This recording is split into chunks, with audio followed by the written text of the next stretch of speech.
Welcome back to Laugh Your Way to the Top. I'm your host, Austin Fain. Once again, sponsored by Perfect Steel Solutions, until we get better sponsors. Today, I have a really cool guest, one that just came about today. I'm like, oh, I bet he would be good. Super interesting cat. I've known him for a long time. Met him through kind of work, and then we kind of developed a friendship from there. And just watching this kid grow year to year, it's been fun. But I'd like to introduce everyone to Seabron Weaver.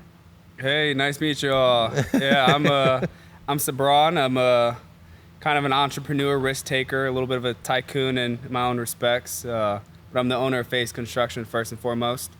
Yeah, we do a little bit of everything. And I've known Austin for a long time. Real good friend of mine. I like to see him as like a distant mentor. Just basically a guy that just inspires me. He's got great drive.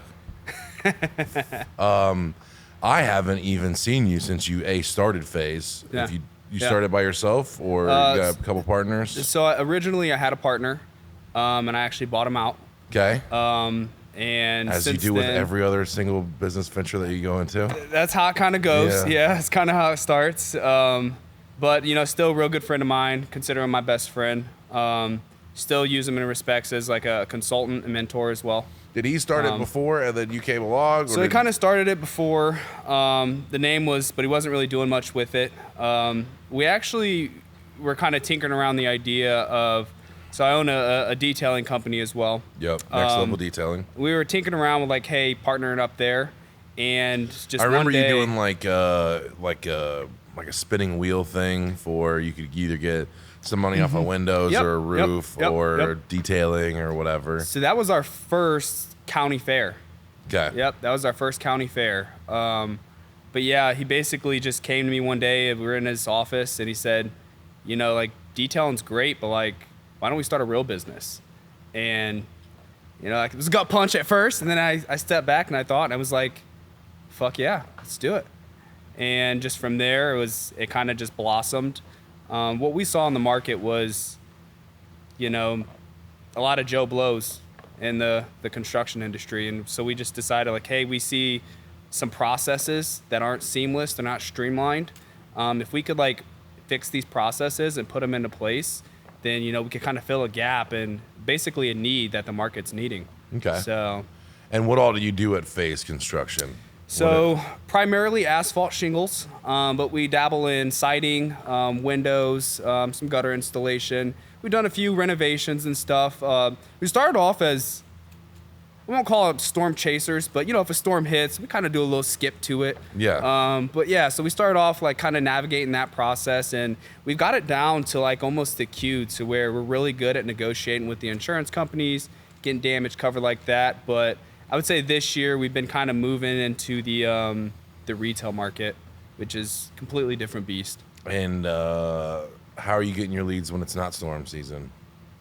So when it's not storm season, I'm the lead generator. I go door to door. Are you going door to door? Yeah, and one thing I've tried to get you to do that for so long. You told me that that was what you did, yeah. And it was funny because a lot of the things that I did with Faze, I looked at it in the perspective of WWAD. What would Austin do? And you used to have a proven concept to go off of. You just had to follow the formula. You don't remake the wheel. You know what I mean? No, you lube it up, make it spin a little better, but that's it. It's nothing different. Nice. So you're out there. It's pretty much just you now, then, right? Yeah. So as far as the whole entity, I mean. Well, I have a team. We're a small team. I've got a project manager who kind of handles all the production stuff. Every now and again, I'll jump on a roof, but primarily Alex, he's the one kind of taking care of, production side. Catherine's our office assistant. And you have an office? Yeah, we're neighbors, dude. We're neighbors. Where at? Freeman and Covington. Okay. You should come check it out. It's not as cool as here, but well, I mean, you have to build it out a little bit. I'd be pretty pissed off if you had this already. But no, that's cool. Yeah. I had no idea. That's cool. And then you have a couple crews.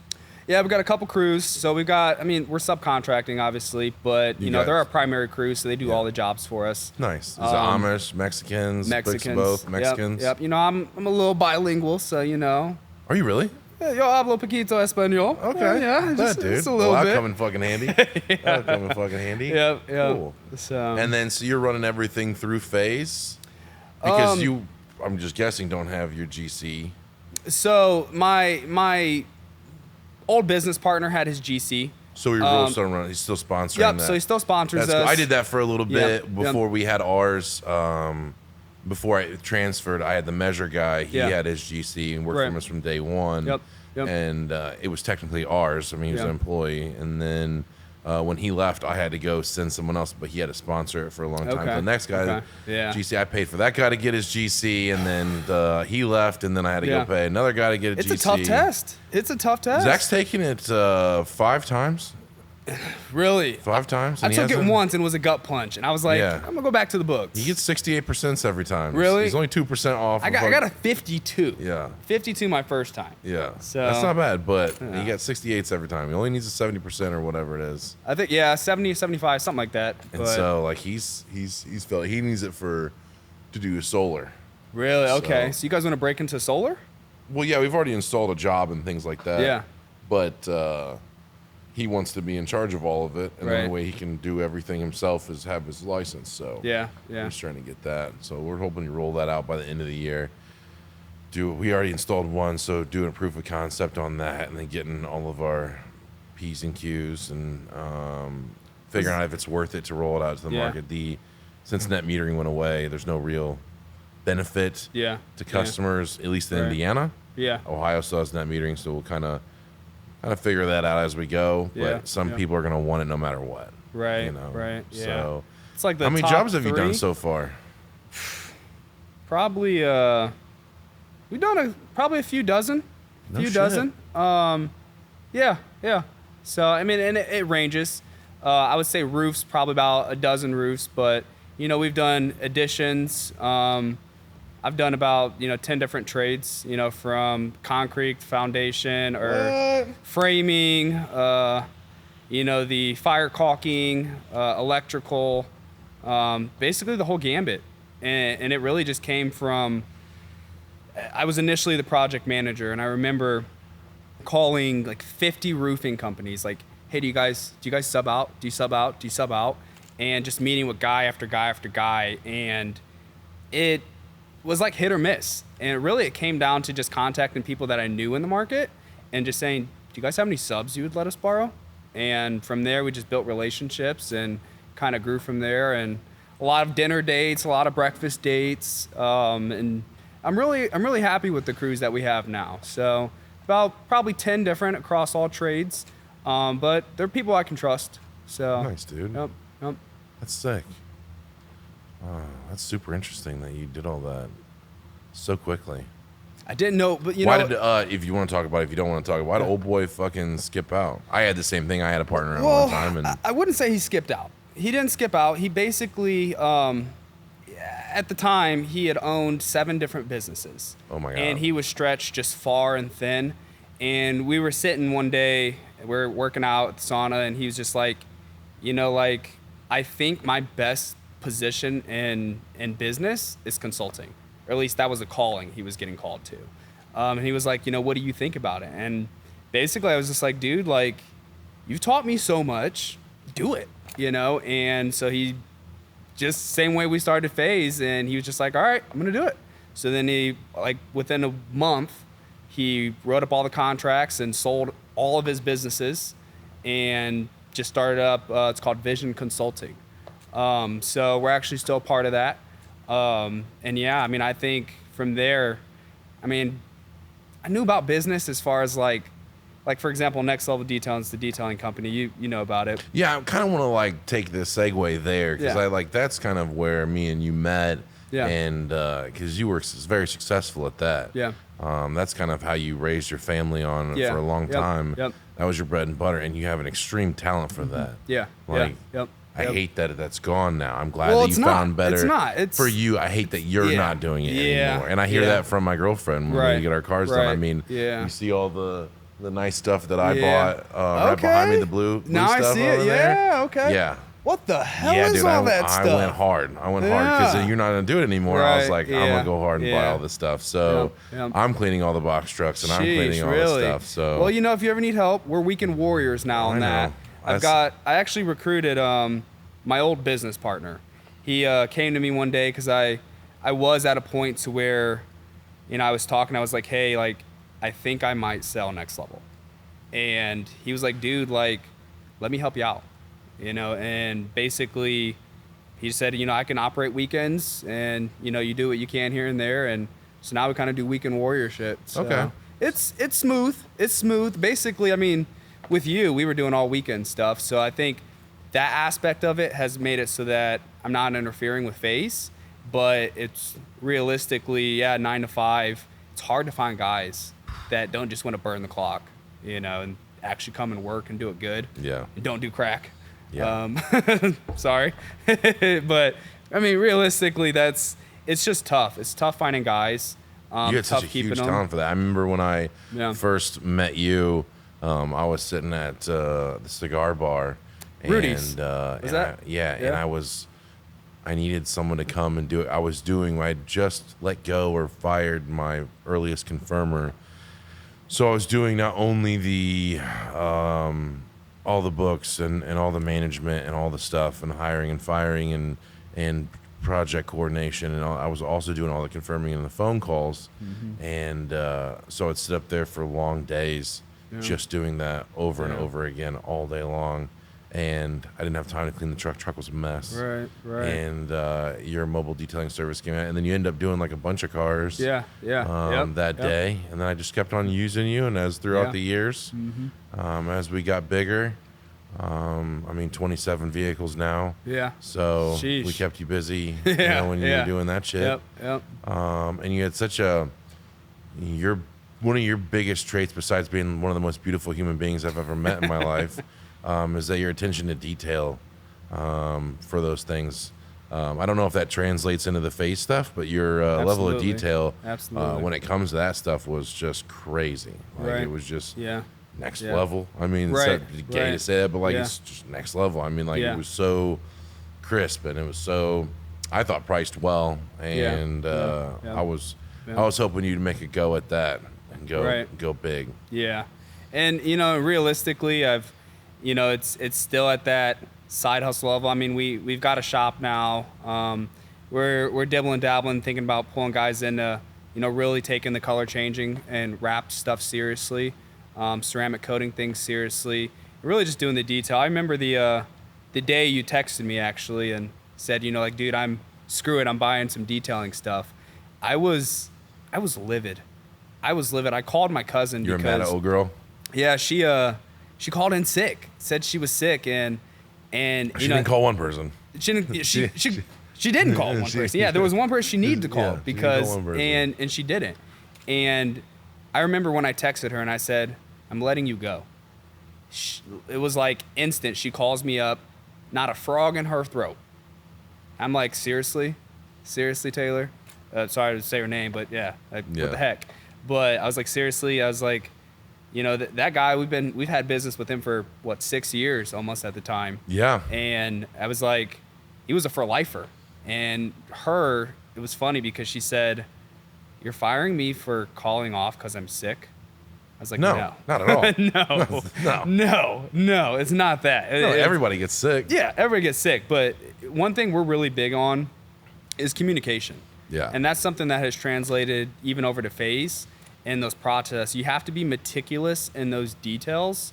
Otherwise, shit falls through the cracks. Yeah. And that to me was a big wake up call, which kind of made me pull back on the reins of trusting so much of the Next Level reputation in other people's hands. I think it's probably a good move. Yeah. Because you built quite a good reputation. Yeah. Yep. And it was just a staunch difference between you and the Next. Yeah. And I knew it wasn't just her, though. No, it wasn't. It wasn't. Yeah. To be fair, it wasn't just her. Yep. It had been sliding, not to that degree, but and I think she did a great job on the 2 or 3 vehicles. Right. Great job. Yeah. But But the real thing is just like the convenience factor because you had it so. Yeah. I could just I used to tell people, I was like, I set my clock by this motherfucker. Yeah. Like this dude, if he says he's gonna be at 9 o'clock in the morning on Saturday. Yeah.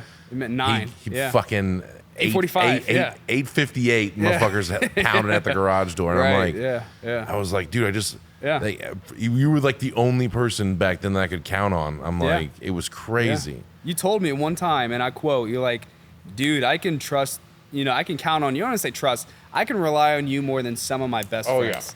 Yeah. And I took that to heart. So it's just, it was apples to oranges when I put someone else in that position. Yeah. And I just realized, like, they're not you. Yeah. This was the only problem. They weren't you. And that was the issue. Unfortunately, it sucks because the more I see it, I'm just like, I don't know. It's just me. Yeah. I don't know what the heck it is about me. It's you though. Yeah. It's you. Yeah. So, you're the magic. And I remember I did the navigator for Mindy. Yeah. And I was like, so pretty good job. She goes, it's cool. Yeah. But it's not anything like what he did. I was like, right. Fuck you. I tried so hard to do it that good. Seriously. I got all the little fucking horsetail brushes and all that other shit. And I was like, it's fine. Yeah. You don't know any better. If I would have just said to Ron, you would have known. He goes, I'd have known. And I was like, God damn it. Wow.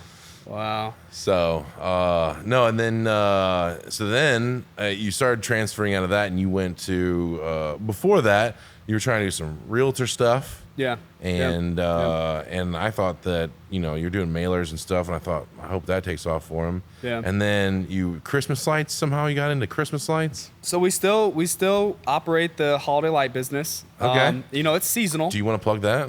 I mean, you can plug. I mean, yeah. I mean, we actually do it DBA under Faze. Okay, so we just absorb that. So it's basically, wintertime, down months. We can't lay roofs when it's snowy, but we can hang lights. So, we do custom fit lights, hang them on the house. We service them throughout the year. What's different about us is we store them as well. So we'll take your lights down, we'll store them throughout the year. You don't have to have them up in your attic, melting and shit. And then we come back out the next year. If any lights are burnt out or bad, we change the lights. It's great service. Yeah. I did it. Yep. I did it for when I lived with Mindy at her house. When I moved out of the trailer, I had someone come do the lights, and it was no headache, and they stored them all year round. And I was like, "This is." It's awesome. It was like cheap. Yeah. Relatively, if you had a couple of $100 extra bucks. Yeah. Exactly. And you just wanted someone to not mess the upfront cost of buying the lights. Sure, you're gonna pay. Yeah. But then it's just the non-hassle of put them up and down. Like, man, if you have a couple $100, that's a way to go. Yeah. Up and down. Yep. So. And then all of a sudden Faze, and you just one thing, and then that time, congratulations, you're gonna have your first son coming up in 6-8 months. Yeah, it's due December 20th, so I'll have that. It's a sweet spot. That's a sweet spot to have a kid Downtime, in, dude. For being in this industry, that's a sweet time to have a kid. Yep. So it'll be real good. Super excited about it. He's going to be Seabron Weaver Jr. So, I mean, that, to me, that was a really big thing. For my first daughter that I had, different baby mama. But I didn't really have big say in the name. Right. I had options, like, hey, this or that. Yeah. But, I was really honored when Colin came to me and was just like, hey, I 100% back you on this baby's name. And to me, I was like, you're a for-lifer. She's a good one. Colleen, shout out Colleen. She's sweet with it. Yeah, she's sweet. She's sweet, man. Yeah, I remember, and we'll see if we edit this part out, but I remember one of your first posts when I was going to hire you. Yeah. You had her in a bikini washing cars with you, and I'm like, this would be pretty cool. Yeah, hot Asian chick and a good-looking guy over here just washing cars. I was like, this is cool. Yeah. She never did it, but like I was just like, that was a good marketing ploy on your part to put her on the I reeled some in with that. Yeah, is that who he's getting to clean these cars? Yeah. Decent. Now she's a nurse. She's a nurse now. She's a nurse. Yep. So killing it. She's kind of transitioning in her head to become a stay-at-home mom. Right. So the grind's really been pushed back on me. Like, hey, she calls me Sugar Dad. Yeah. Not a sugar dad, more like a splendid daddy. Yeah, you're getting it though. You have a rental house, I think. No rentals yet. You were working on that or something like that. So I mean, we were trying to acquire a rental. Didn't really play out the way we wanted it to. But I mean, we own a house together, which honestly, from going to a renter to a homeowner is big transition. So we're kind of happy there. It's a quaint little place. I like to call it the White Ghetto, but it's nice. It's nice. Sweet. I trust my Amazon packages on my porch. Fair enough. That's fair. Fair enough. Dude, that's so, I mean, you've done so much so quickly. And let's talk about your modeling career. Have you put that on hold now too? I do it. I dibble and dabble. So tell them about the modeling that you done. When I started meeting you, like you were traveling all over and doing sexy shoots. And I was like, who is this dude, man? Right. Who is this dude that like hustles car cleaning and also takes photos in his underwear for money? I'm like, that's sick. Yeah. So two-turn Seabron over here. Agent with Heyman Talent. They're a good agency. Their home base is Cincinnati, Ohio. So I did a lot of traveling for them. I still do a little bit more of the less lavish things. Like I got a shoe carnival shoot coming up. I really just like sticking with those, get paid for showing my feet, so that's cool. Feet pics. Yeah, but I've slowed it down a lot because I got to be front and center with my team. True. I'm not going to say I'm a bad manager, but I'm a better leader. Yeah. Actually be in front of the line, just like getting down and dirty and letting them know like I can step down from that CEO position and be the guy banging on doors 8 hours a day. Mm-hmm. Be the guy pushing the scrub brush. Be the guy, throwing in cap nails for underlayment. Like that's just what I do. Yeah. I would think that the only way that I see for you to become pretty successful, seeing all the things that you've done, and I've seen the faults in the things that you've done as well, is that if you're not directly touching everything, then it's not as good. Because you are kind of the magic behind every single thing that you do, whether it's customer interactions or the actual work. Yeah. And I think if you're going to make Faze the next big thing, you're really going to have to figure out the hierarchy of your family's needs and all that stuff to do that. Right. This is an outside perspective. Yeah. It's only worth something because I have, stuff that has been accomplished, but like you're kind of I've never been like the magic. I've always been the opposite. I am the facilitator. I am the keeper of the people and making sure everything gets done. I'm that guy. I've never had the magic. And you are the magic and everything that you've done. So, and I think that if you're going to start having problems and you're going to have problems, right? And you're just a big company and fucking a lot of moving parts. Right. When you start to do that, you're just going to have to sit down and go, it's because I didn't do it. It's because that I trusted this person to do it, or I wanted it in this, because like that's your, and I know that you want to, all these businesses, you're like, I kind of want to be one part removed. I kind of want to be one part removed, but like that's not like I've just known that you can do anything. Like you could have been a sports guy, you could have been the best fucking model, you could have been fucking number one, you could have done car detailing for the rest of your life, making fucking hundreds of K a year, fucking, it'd been fine. But like as soon as you start turning over the reins and becoming one part removed, that's kind of when it slides. Then 2 parts removed, then it's like I see that whatever made that special interaction, whatever company that you were in at the time, that suffered. And so Faze will definitely benefit from having you at the helm if you can somehow, I don't know, get a keeper or something that can organize you in such a fashion so that you're a part of everything.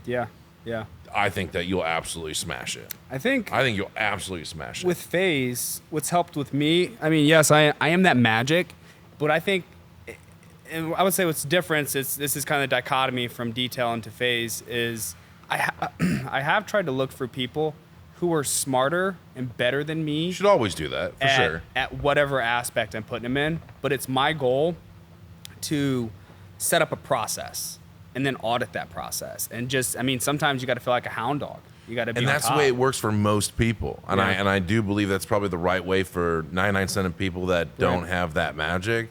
I don't want to say those who can't do teach. That's not you. You're a doer. You know?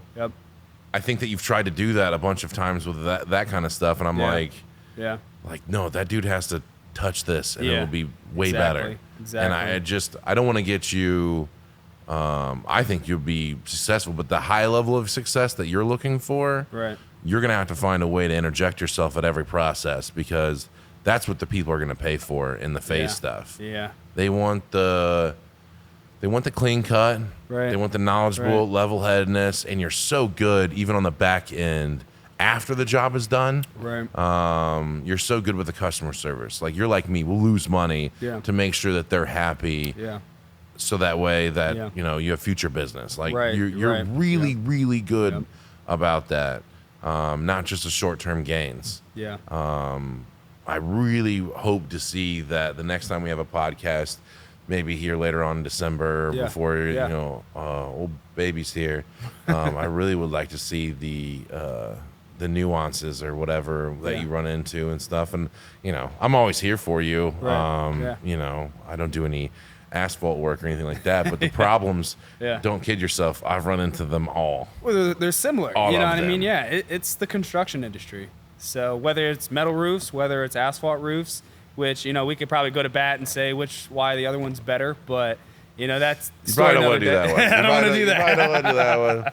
Maybe we'll say that for another podcast. You got more experience in that field, but we'll get you get 6 months underneath your belt, then we'll come battle. Yeah, right on. We'll come battle it out.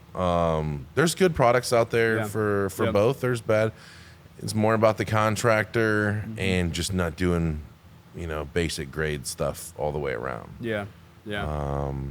That's just what it's at. You are more of a marketer the way your business is set up right now. Yep.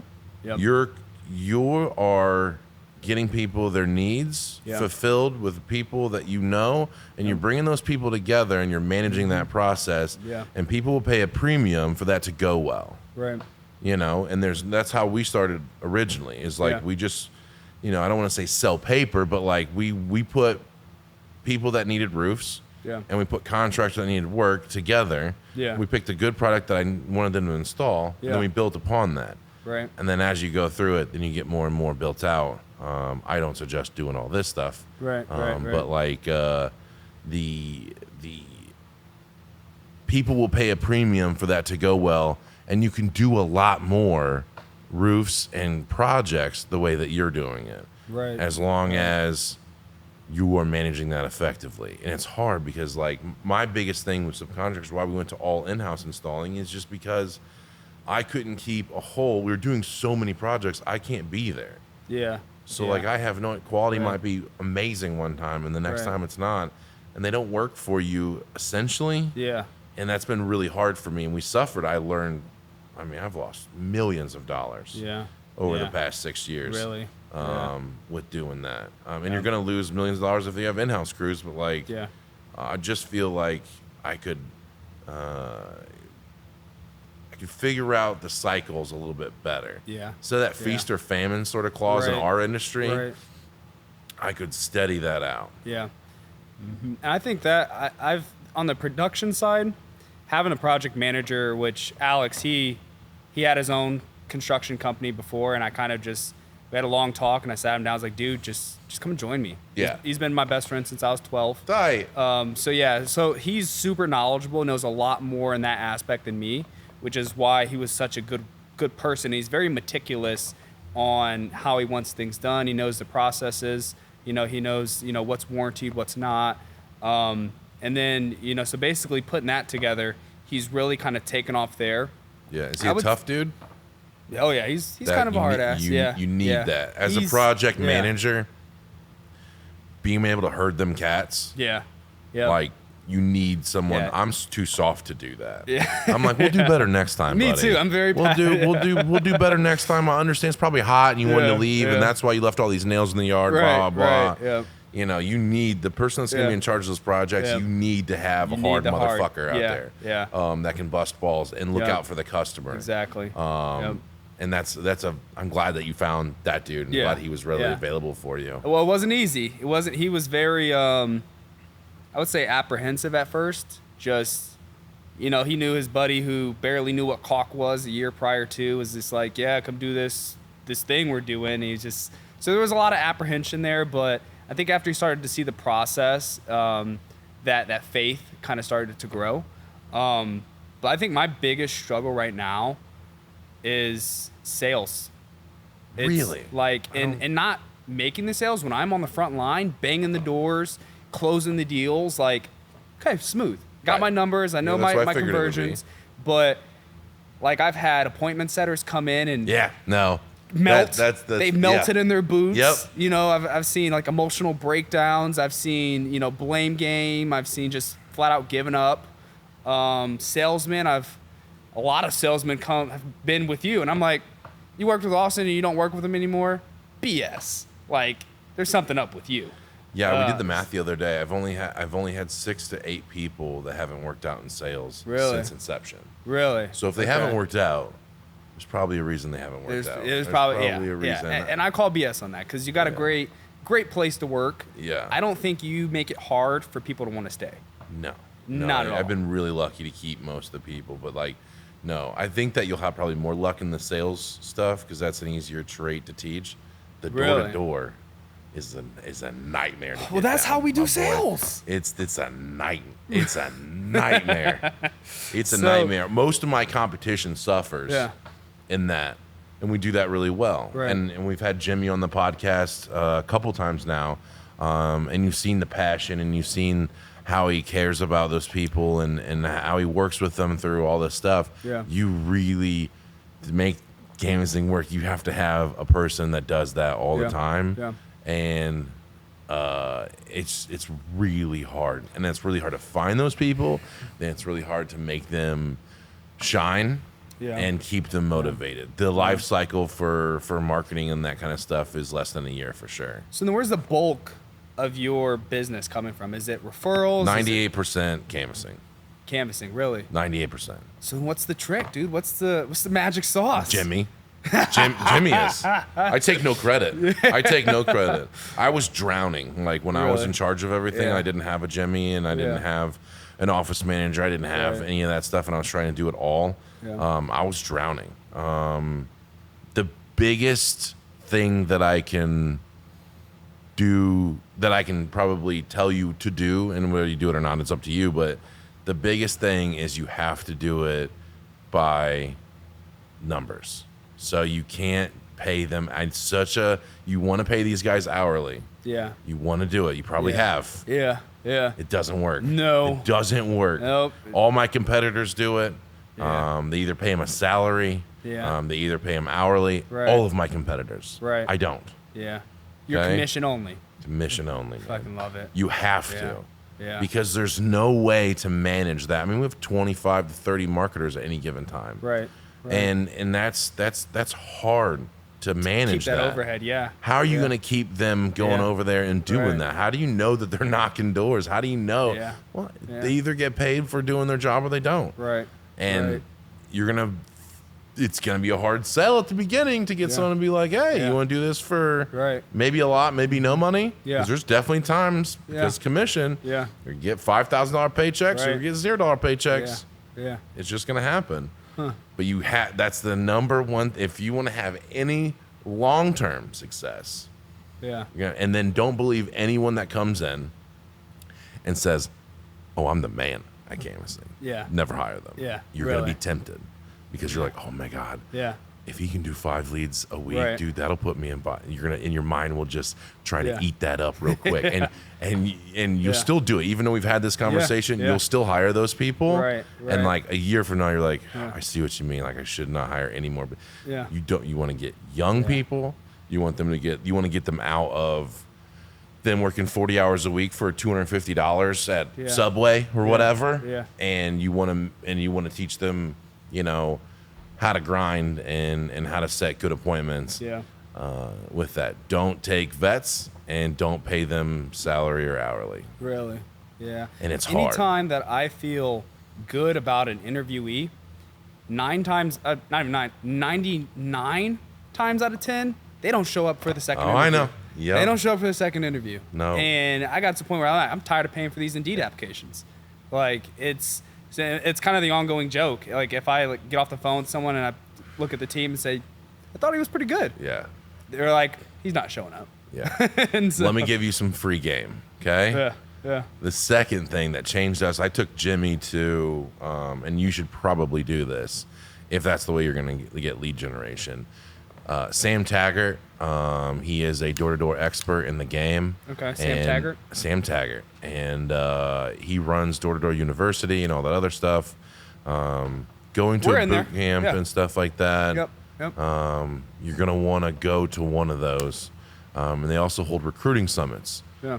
Where all they do is teach you how to recruit talent. And you think that just because I have a magnanimous personality and, you know, like people like me and I can convince them to dream and all that other stuff, it taught us so much. It changed the whole thing because you want to, every time you sit down with an interviewee, you know, like, and you're having this, like, bro, you can make your own hours, and you can, you know, you get free gas, whatever you're doing for them, and then, you know, this is the kind of money you make, and like you make $1,000 a day if you want to. No one's putting a hold on your paycheck. You're gonna tell them all this stuff. Yeah, it's a great new company. You know, we're gonna grow, and you want to be a part of it at the beginning. You're gonna say all those things. Yeah.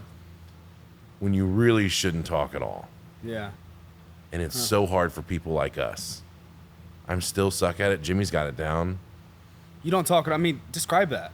So like, this is so much free game. Let me be the guy. Let me be the guy, and you be the interviewer. So when you sit down, it's more or less. So tell me why I should hire you.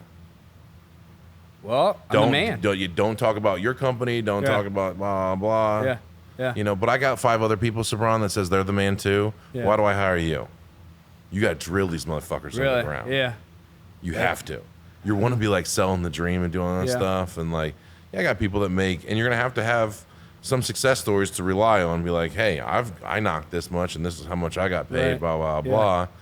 You know, but like, why should I give you a chance? I got like 5 other people after you, like, and then make them chase the, like, when you're fishing. You know, you got to kind of like take it. You can't just set it out there forever. You got to bring them back in a little bit, make them work for it. If you don't do that, they kind of sniff out that you're kind of desperate. Yeah. And it becomes that. For years we did it. Really? For years. So what do you expect your canvassers to do? I've had guys shit theirself when I tell them I can go out in 4 or 5 hours and get 5 leads. And it's just being there, being present, you know, bringing peace to the client, educating them, kind of take them through our process. And I do it in 2 minutes. How do you put that expectation on someone else that maybe doesn't have that magic? Well, no one's going to be you. Right. Your thing has to be, and what we do is like, it's up to you. Yeah. You know, I'm not going to control anything. Right.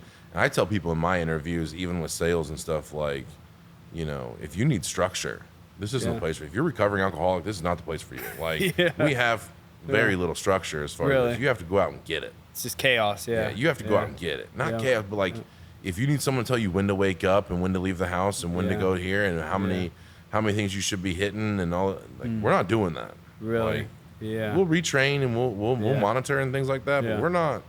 You know, if you need that, like, join the army or something like that. Like, this is not the place for you. Say, here's your commission. How much you want to make? Go do it. Yeah. You know, and training classes, building out your stuff, having packets. You want to send them out, you know, as soon as possible, but taking a week, in which, obviously, if you're the dude, spending a week in the office when you could be out making deals, doing it, it's tough. Impossible. Yeah. I've halted hiring so many times for that reason. Impossible. Yeah. How are you 2 places in once? I can't be. When you should be in 4 places. Yeah. But you really need to be in 2 places at once, and you have to train. Right. Yeah. So, do you pay for training? Oh yeah. Okay. So, 2 so you weeks, take that hit. 2 on weeks. The 2 I weeks. think it's like less than $1,000, but it's 2 weeks. Yeah.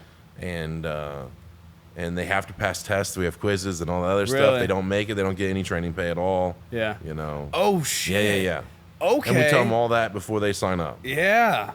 I like that. A lot of people day 1, day 2 quit. Really? Which is what we want. We don't want to waste our time. Weed out the weasels. Yeah. Yeah. We don't want to do that. Yeah. So that's culturally is more important than skill, I would say, if they can vibe with, if they want to be a part of the dream and things like that. I've got so many great people and we treat them right. I mean, Can you describe your culture? My culture is, without saying family, my culture's so good that the roofers didn't work today, and all the roofers came in and hung out off the clock. Yeah. That's how you know you have good culture. Right. If they're going to come in on the days off, Yeah. when there's nothing to do, Yeah. and they're going to just hang out off the clock, Right. and they rode motorcycles today, they Yeah. went to Corner Pocket and played some pool, and they did all stuff together. Yeah. That's how you know you got a good group of people. Right. Right. I heard. This actually came from my mentor. He told me at one point in time last year at the Holiday Lights, I was having some issues with the crews. You know, one guy came in smelling like pot. I was like, dude, like, can't happen. The other guy showed up late the day before, and I told him don't show up late, and I fired the whole crews and did all the Holiday Lights by myself. Yep. And what happened was the night before I was having that conversation with my mentor, and he said, like, culture is what you tolerate. Culture is not what you do. It's not the gym. It's not the bang fridge. It's what you tolerate. Mm-hmm. And to me, I realized that the culture I was breeding was one of, really, I wouldn't say disloyalty, but like people just didn't care. They weren't there to support the company. They were there to get a paycheck. Mm-hmm. And at that moment was when that turntables. And I was like, I have to just clear the whole slate and restart the culture. Yeah, and you don't want to do anything like that. I mean, I would love to do that once a month. But like, you know, it just depends. Jimmy is just such a part, and he has his finger on the tap at all given times. Yeah. He knows every kid's name. He knows every wife's name. He knows what they do on the weekends. Right. He was out all weekend fishing or boating with them. He's doing stuff. He's in their lives. Yeah. And that takes a lot, you know. Yeah. That's a full-time gig. It is. That's a full-time gig. And we got 2 offices. Right. You know, we got Indy and here. So he's doing stuff here and doing stuff He's doing stuff at both, huh? Both. Yeah, waking up at like 5 a.m., getting ready to leave his house at 6, drive 2 hours, work all day in Indy, then come here and clean up. So how did you get Jimmy where he's at? Was he just born that way, or? Yeah, so his greatest quality is that people want to be around Jimmy. Yeah. Yeah. That's Jimmy's. He's not the greatest canvasser of all times. Really? No. He's just a magnet, then. He is the energy of it. He is the life force, and he genuinely gives a shit. Yeah, yeah. Now I know you've mentioned Jimmy like way far back. At what point did he come into the company? Year 2, I think. Year 2? Okay. Year and a half into it. Yeah.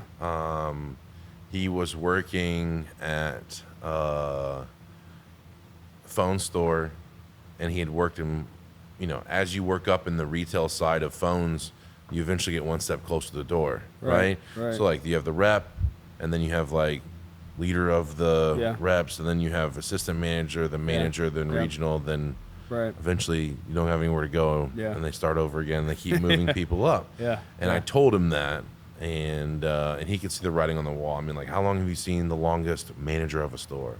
It's like 2 years, 3 years. It doesn't happen. Like they keep moving people up and then out. It's there's always going to be someone coming for that. When you get that spot and then you want to go move up, so you're coming for the next guy's spot. You're taking him out. And he's either got to move up or he's out. So I'm like, it's this revolving door of like, you know, it's not fun. And he took a giant pay cut to come here. I mean, a massive pay cut. Really? Because I had no money. And he took that over, and everyone hated him at first because he didn't come from canvassing, and I had a team of canvassers already. And then he just grew into it, and he learned it, and he learned to love it, and then it was like everything worked out because when he got kidney failure and he almost died, you know, like I got to take care of him for the entire year. You know, because he worked here. So like there was no break. He didn't have to lose his house. He didn't have to do all that stuff. Like it was just a perfect time to move. Kidney failure, you can't work for a year. They're probably not gonna keep you at the phone store. It was cool. And then he found his kidney from a canvasser.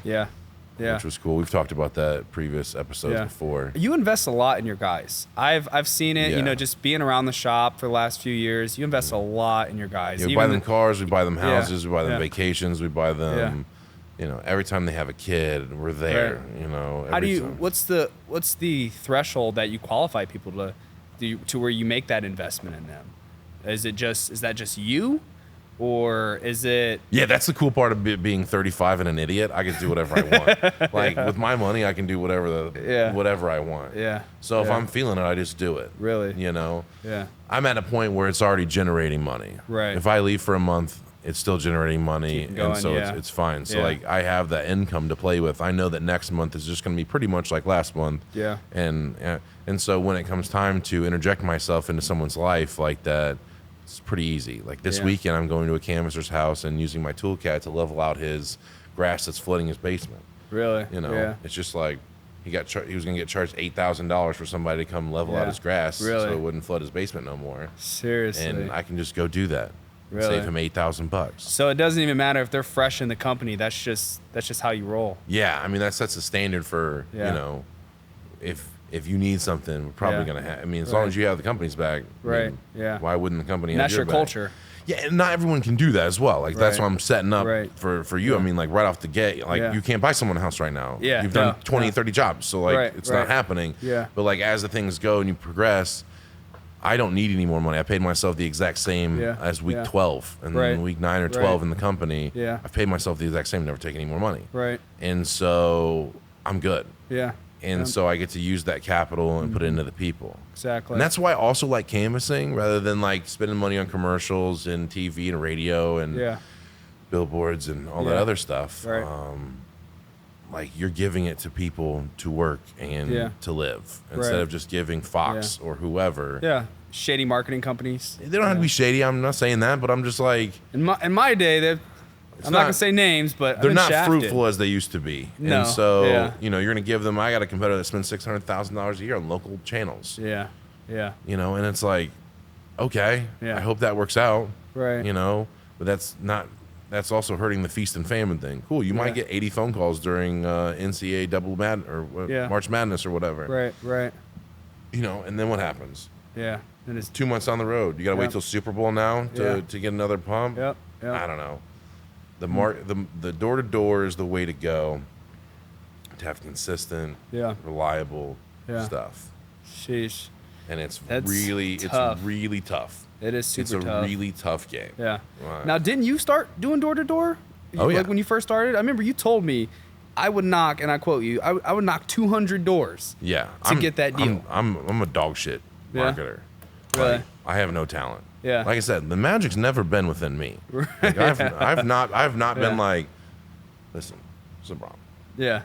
I am the greatest salesperson of all time. I am the greatest manager. I'm the greatest marketer. I'm the greatest roofing installer. I'm not. I might be the greatest forklift driver. I don't know if you've seen me whip around forklifts. I might be you whip those, I might be the world's greatest forklift driver. But quantity. Yeah. You're going to run into someone that's an absolute laydown. Yeah. If you need some qualifications and what to look for. Right. You have such a wide berth of stuff. Like anything you need contracted, I don't know what your pitch is at the door, but we do everything. Right. But like, if you knock 200 doors a day, somebody every single day is going to be like, you know what? I was just going to call someone about. Yeah. You guys do fencing? You're gonna get a laydown. You guys do. I was just going to call someone. Yep. Well, cool. Still call whoever you want to call. Let us come over tomorrow at 6. Blah blah. I'll stop by and give you a quote. Yeah. Blah blah. Interesting. So, how long did you have to do that door to door yourself before it grew? Almost not at all. Really? Yeah, because I started with a team. Yeah. I pulled everyone who wasn't a piece of crap from the last company. Yeah. And took the cream of the crop and managed that was your dad's company, right? No. This is just a random company that I worked for that I left because they were doing shady business. Really? Yeah. Taking old people's money and not doing the work, bait and switch stuff. Yeah. Crappy subcontractors see a lot of that never still. doing the work. See a lot of that still. I got a phone call today from my lawyer asking me about another company who I'll not name for confidential purposes, but like right down the road from us, and they screwed over some people, and he's asked me, do you know these people? How do they do stuff? And I got to be like, yeah, give them the ins and outs of the business and what to go for, because I know the weak points of certain structures. Yeah. And I got to be like, people will take advantage of that. You know, and like I've seen it happen firsthand. Yeah. And so like I had to tell them like the ins and outs of like how that company's ran. Yeah. You know, and what to look for and how to expose them for not being who they say they are, and you know, 1099ing everybody and blah blah blah. Exactly. And it's hard to track down those people when it's all 1099. Yeah. So I didn't have to start. I got to hit the ground running. That's why we were solvent in 9 weeks. Really? You know, I don't know how, if you're in debt or whatever to start it. Realistically, no debt. Okay. You know, we've done good, I would say. And so I was partnering in the company last year, took it over at the end of the year. You know, and probably in 12 months, we've done about $1 million. It's better than our first 12 months. Yeah, and a lot of that was that Direcco hurricane last year. You know, it kind of just, it fell upon us. We got lucky. Honestly, we got lucky. And it was a lot of trial and error. We spent a bunch of money just learning systems and processes to make things better. But I would say this year has been the hardest, kind of transitioning into the desires to be in the retail market. Yeah. So I think that's the toughest part. That's when I got introduced to like hardcore door to door. Yeah. And it's taken so much of my time. But realistically, our overheads are good. Yeah, you hardly any overhead for that this size. The toughest part is, I think, for me, is retail, and realistically probably those cold winter months, because it's like for us things go dead halt unless we do interior remodeling. Yeah, and you have to hold on some cash because those people need paid. People need paid. Yeah, needs paid. Yep. Luckily, we can install all year round. Yeah. One, because we have our own in-house installers, and two, metal roofing is a different game. How do you do that in the winter?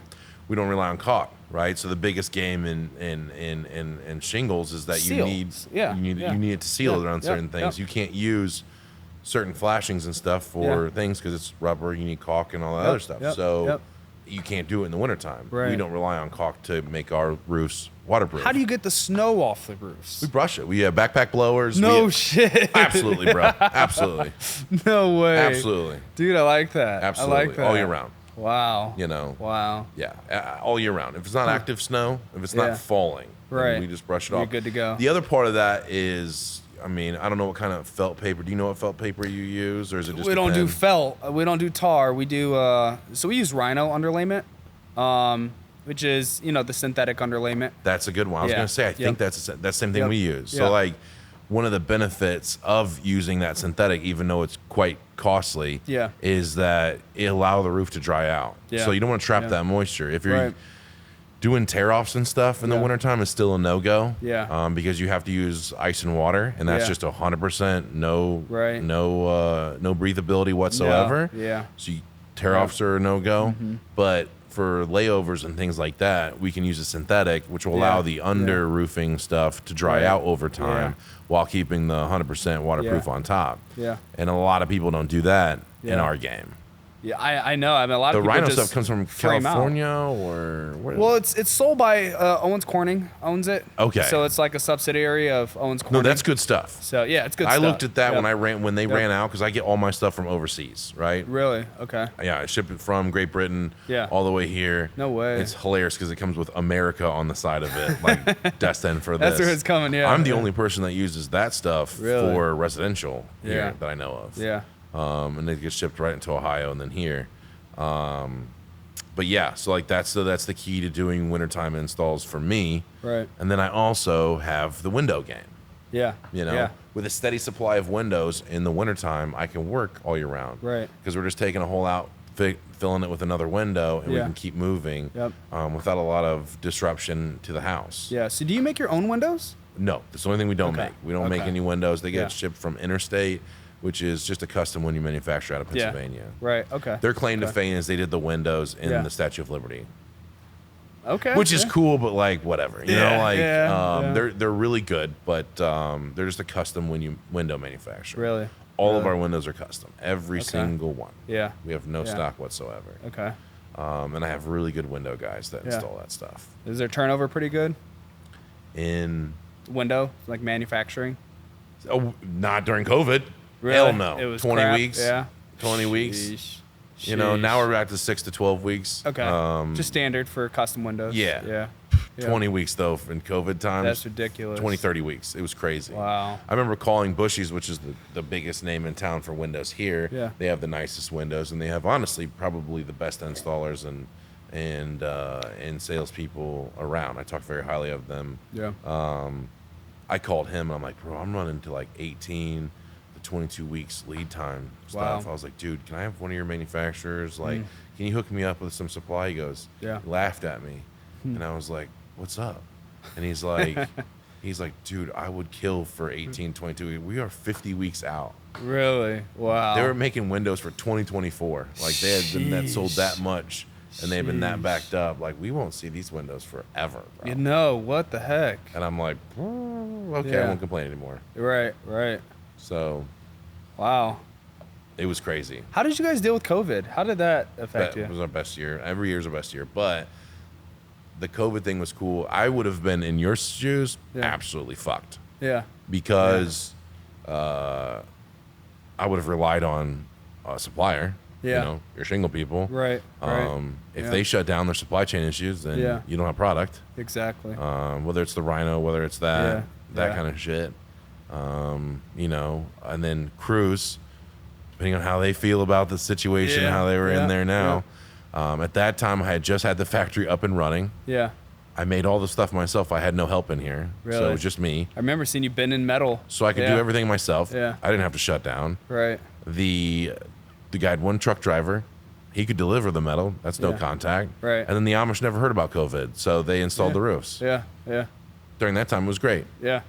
Wow. We kept on selling them. We kept on going out. Yeah. We couldn't have marketing and things like that go out, but I had luckily had a backlog of like 100 plus jobs. Right. And so that lasted for a long time. And we got the PPP Nice. loan, Yeah.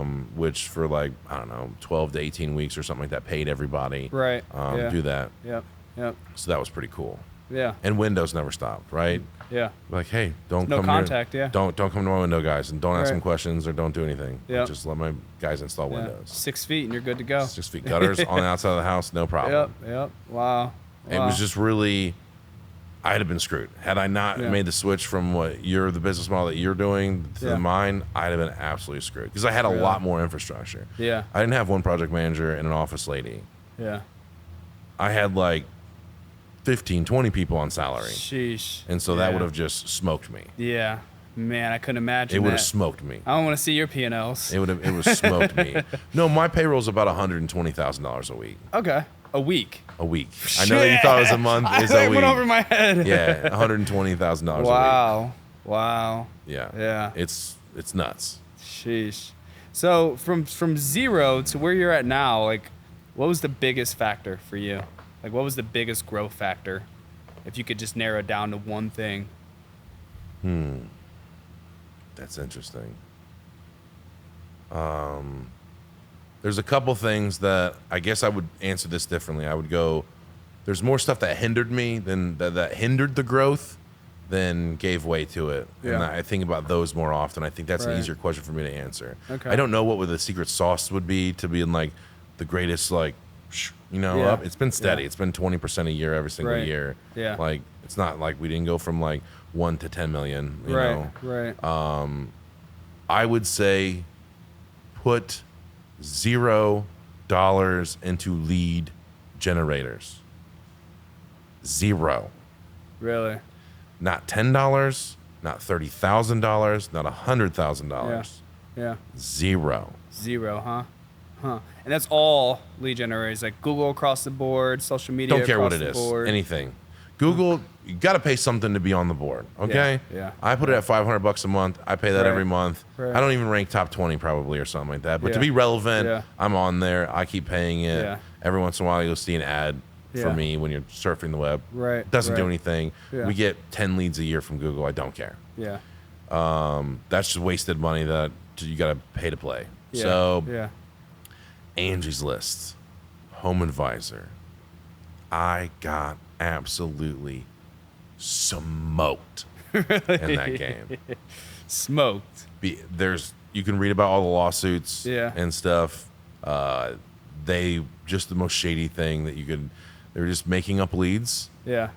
unqualified leads, and selling them and repackaging them and selling them again. And you'd be the only person getting this lead, and they'd give it to 16 other people. And Seriously. And I spent hundreds and hundreds of thousands of dollars. Wow. On Wow. that.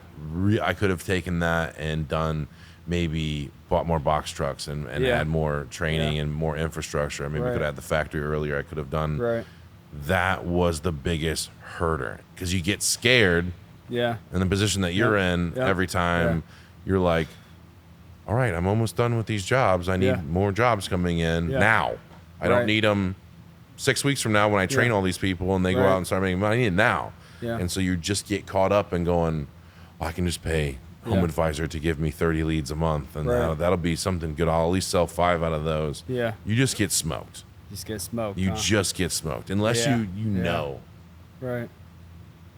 unless you know that you're going to be the cheapest, and like Yeah. you're going to beat all the Yeah. Amish and the Right. guys, Yeah. in the truck Yeah. that do it, the cousins, Right. brothers that go out there and do Yeah. it. They don't Yeah. have no license. They don't have no insurance. Yeah. Unless you think you can beat those Yeah. prices, Yeah.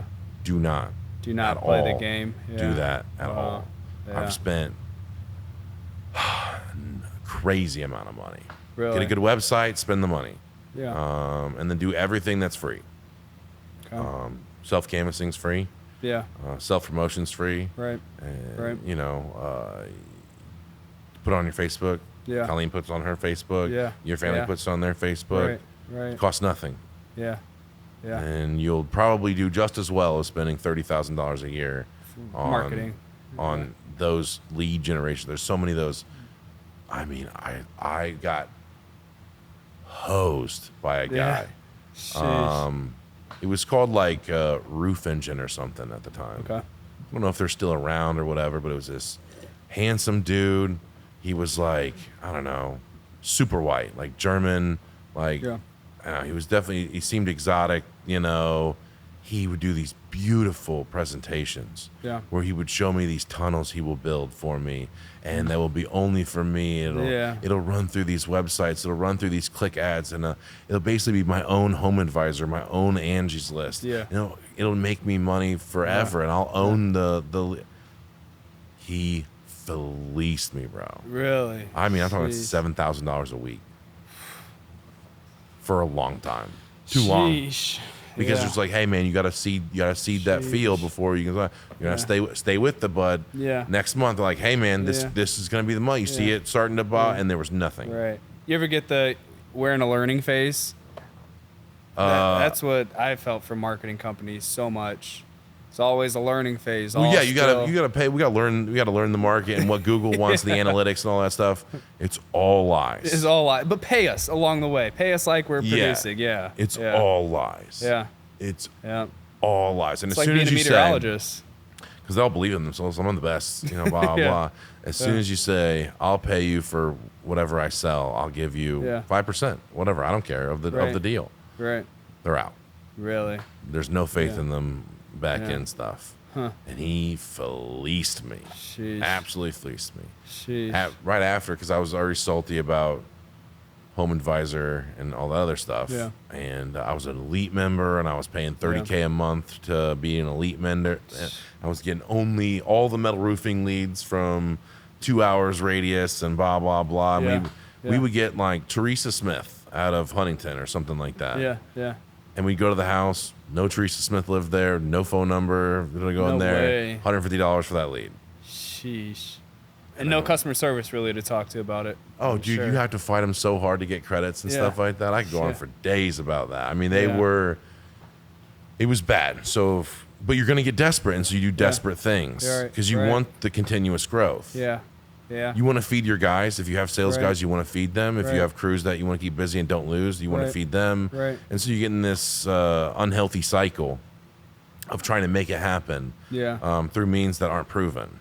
Right. And if Yeah. you can if you can be strong Yeah. and not do any of those things, because they're going to seem real sexy. Oh, they have. Yeah. Yeah. They're going to seem like it's the thing. Spend the money on the website. I'm not saying that. Whatever it costs. Yeah. You find someone be like, I'll build you a $20,000 website. It's going to be the best web. Maybe Right. spend it. I don't know. Yeah. There's also websites for $2,000. So yeah. spend the money on a website, write blogs, do Yeah. all that, do the good stuff. You can use Right. AI to write a blog now if you want to. Yeah. Yeah. You know, Yeah. right. We use ChatGPT. Yeah. They'll write you Love it. I need a one-page thing on how asphalt roofing in the future markets is going to react, blah, blah, Right, blah. right, yep, Give me 500 word, blah, blah. And it will just Yeah. generate that, and you Yep. copy and paste it, Every day or every week. Yeah. Every week. Whatever. Yep. you know. Another thing that would be good for you, again, free game, is Google wants to see media, and all of them. Pictures, videos, blogs, written articles, everything, Facebook posts, TikTok, Twitter, Instagram, all the things. And that's kind of what led me to this, is that I didn't have, because like how boring is asphalt roofing? It's boring as shit. It's so boring. Yeah. What are you going to do different marketing wise? I mean, Yeah. you're handsome. I would just show up there and be like, Yeah, you know, yeah. you see this, you know, do you want me working on your Right, roof? right. Hire Faze. And like that would be cool. Yeah. But other than that, like asphalt roof Yeah. looks like an asphalt roof. Yeah. Shingle's a shingle. Yeah. Shingle's a Yeah. shingle to look Yeah. wise. Right. Look wise. Right. It's so boring. Yeah. And so you can't populate your media with Yeah. that because no one's watching you. Yeah. So I'm using this to get tidbits, and we'll go back and forth. We Yeah. have all these conversations about Right. the marketplace and how we started doing it. Yeah, I'll take yeah. clippets from this and Yeah. then use those to fill the reels and use that to fill the TikToks and do all Yeah. like you saw today. We just dropped our first It's teaser. interesting. It's interesting. Yeah, someone will find some use of it. We'll have hundreds of Yeah. listeners, Yeah. maybe not thousands or anything like Yeah. that. But the main part is that I'll be able to have these clips Yeah. and post nuanced stuff Yeah. that no one else is doing. Right. And that's the whole Right. game. Yeah. And I think the big thing was like, I mean, I wouldn't say there was a lot of meat to the short snippet, but it was so consumable. It was just so consumable. Like, I didn't get up this morning and say, you know what, I want to watch a video about metal roofs, but I watched it. Yeah. And I ate it up. I was like, this is sick. You don't have 45 seconds, you know, Yeah, 45 yeah. seconds. What Yeah. is Austin doing? Right, And then right, halfway through, yeah. you're like, let's see what it says. Yeah. You know? Yeah, exactly. And then it's over. Yeah. Yep. What do Yep. you think about it, Ian? You've watched it. And I wanted more though. Yeah. At the end of it, I was like, I can't wait till the episode comes out. Yeah. So I remember when you had your, and I gave you props for when you had The TikTok? detailing. You had the Yeah, TikTok yeah, for that. Yeah. I loved it. Yeah, it's I literally would use other people's TikToks because I didn't have TikToks because Really? I'm kind of autistic in that way. I wouldn't be able to focus on what I know to do. right. But I love that. Yeah. Oh, battle time between this hair comb and this hair. I'm like, oh my God, you got me. Show me this right. minute and 20 seconds. Yeah, yeah. Show me, brother. Yeah. Like, I want to see this. I want to see who wins. Yeah. Like, that's yeah. great. And you Yeah. got hundreds of thousands of people watching the videos. Yeah, about I mean, millions of views, Millions quarter of million views. followers. You know, it was a pretty strong platform. I mean, it still is. Just haven't been as active on it, but it was so stupid. I wasn't even really thinking about it. I kind of fell into it. I saw a trend, and then I was like, I can do that. And from there, it just kind of took on its own little beast of a form. So Do that. yeah, Do that for Faze. Use your beautiful braid yeah, and yeah. do those consumable videos. Right. Right. I can't say that it works 1,000%, but I Yeah. guess it costs you $0. Zero. Yeah. It costs you $0. Yep. Yep. You know? If time is free, then that's all. Technically, it costs. your time costs you something for Yeah. sake of argument. Right. Right. But this would cost business-wise $0. Yeah. Yeah. And if you get one, you're ahead. Right. I remember one time you said something about, what was it, a box truck or something Tow someone truck was going to driver. buy. Yeah. Tow truck driver. And he was like, That's why I started basically all of this. Yeah. Because I was using shipping containers to house the Yeah. windows because I ran out of room in the factory for all Yeah. the windows. We had Yeah. like 60 window projects at a time. Yeah. Which at 20 windows a piece, hundreds and hundreds of windows. I had to store these things. And I bought two and I painted them, two sea containers. Yeah. And I called tow truck company because they said they could have like a crane or whatever. And I'm like, Yeah. all right, bet. Yeah. And the guy came with this beautiful multi-million-dollar machine. Yeah. Like it was so tight. Brand Yeah. new. It looked like $1 million. It looked like he washed it every night. And I go, this is a beautiful machine. He goes, yeah, I'm the owner, blah, blah. And I'm like, that's cool. Didn't really ask you that, but like, whatever. Yeah. And he goes, can I tell you a story? And I was like, yeah, sure. And he goes, I got this truck because my TikTok. And I go, what are you talking about? Yeah. He goes, this during COVID. Yeah. And he goes, without my TikTok, I would have never gotten this truck. I go, really? How does that play into it? And he goes, because I would do stupid tow truck TikToks. Yeah. Like taking angry people's cars and like pulling them the wrong way and disrespecting people's vehicles, or doing whatever. Right. Funny tow truck driver humor. Yeah. Whatever. The people that manufactured that unit saw that. They canceled someone else's order when he called in and gave it to him. No way. And I'm like, what? And he goes, yeah, dude, I can't believe it either. Yeah. And he's like an older gentleman. Right. Yeah, he's like an older gentleman, like 50s. Yeah, he's a boomer who's out here. And he's doing TikToks. And I'm like, there's something I'm missing. Yeah. There's something I'm missing. Wow. So I'm going to do it. So I said, I don't want to do TikTok because, again, my brain, I can't do all that stuff. I can't play video games. I can't do any of that stuff. Really? Because I get all too consumed with everything. Yeah. And I'll lose hours and days doing that stuff. Yeah. So I can't, but I can do the content and have someone else manage all that stuff. So that's what we're doing now. Okay. And that's what gave birth to this. And we'll do a bunch of episodes. I got a whole bunch of leaders in Fort Wayne in business, and I'll have my lawyer on here, and I'll have my realtor on here, and I'll have, our competitors, hopefully. Right. I mean, I don't consider you a competitor because you do asphalt. But I'd really like I talked to one of the competitors the other day, and he seems pretty apt to do it. Yeah. Which I think would be cool to have a conversation and just, not exactly battle it out, but like talk. Yeah, man, exactly. What are you offering? What are you doing? You know? Right. What are you doing? I know there's a couple. I know, what is it? I mean, not to name drop, but like Shield Exteriors has that transferable warranty. Mm-hmm. How do you guys compete against things like that?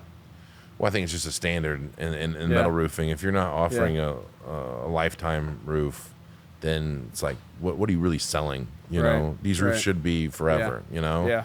So, like, everyone does it. If you do metal roofing, that's what you offer. Unless you're doing a cheaper, like, ag panel. Yeah. You can do, like, a 15-year. Right. But if you're doing high-quality residential steel, you need to use it. Everyone has it. That more goes on to how long is the company going to be around? Right. You know, how long do they build up their infrastructure? Right. If you, just as an example, you can say that your asphalt roofing is lifetime. Hopefully you don't say that. Right. Okay? No. Hopefully you don't say that. No. Because it's not. Yeah. And you have no idea if you're going to be there in 15 years. Exactly. We all hope. Yeah. We all hope Seabron retires. Right. He sells Faze Construction 20 years from now for $30 million. Okay? Right. But you have no idea. Yeah. And so you need a lot of infrastructure to be able to confidently say that, whether it's time in the business. Right. Like if your dad and his dad has been doing this, and you just been like, we have 60 years of experience doing this stuff. It's a lifetime product, blah, blah. That's one thing. But there's so many people that are more or less how you're set up that a divorce or something or, can level a company overnight. Yeah. And every single person that you've offered a lifetime warranty to It's not void, huh? is stuck. Yeah. Yeah. Who's going to do it? Right. There's no entity. Right. One, you use subcontractors. Yeah. Good luck them coming to do out work for free. Exactly. You don't have no bank because whatever happened. Right. And so that was tough. Yeah. That's tough. Now that I feel more comfortable doing everything, and I had faith in myself doing that.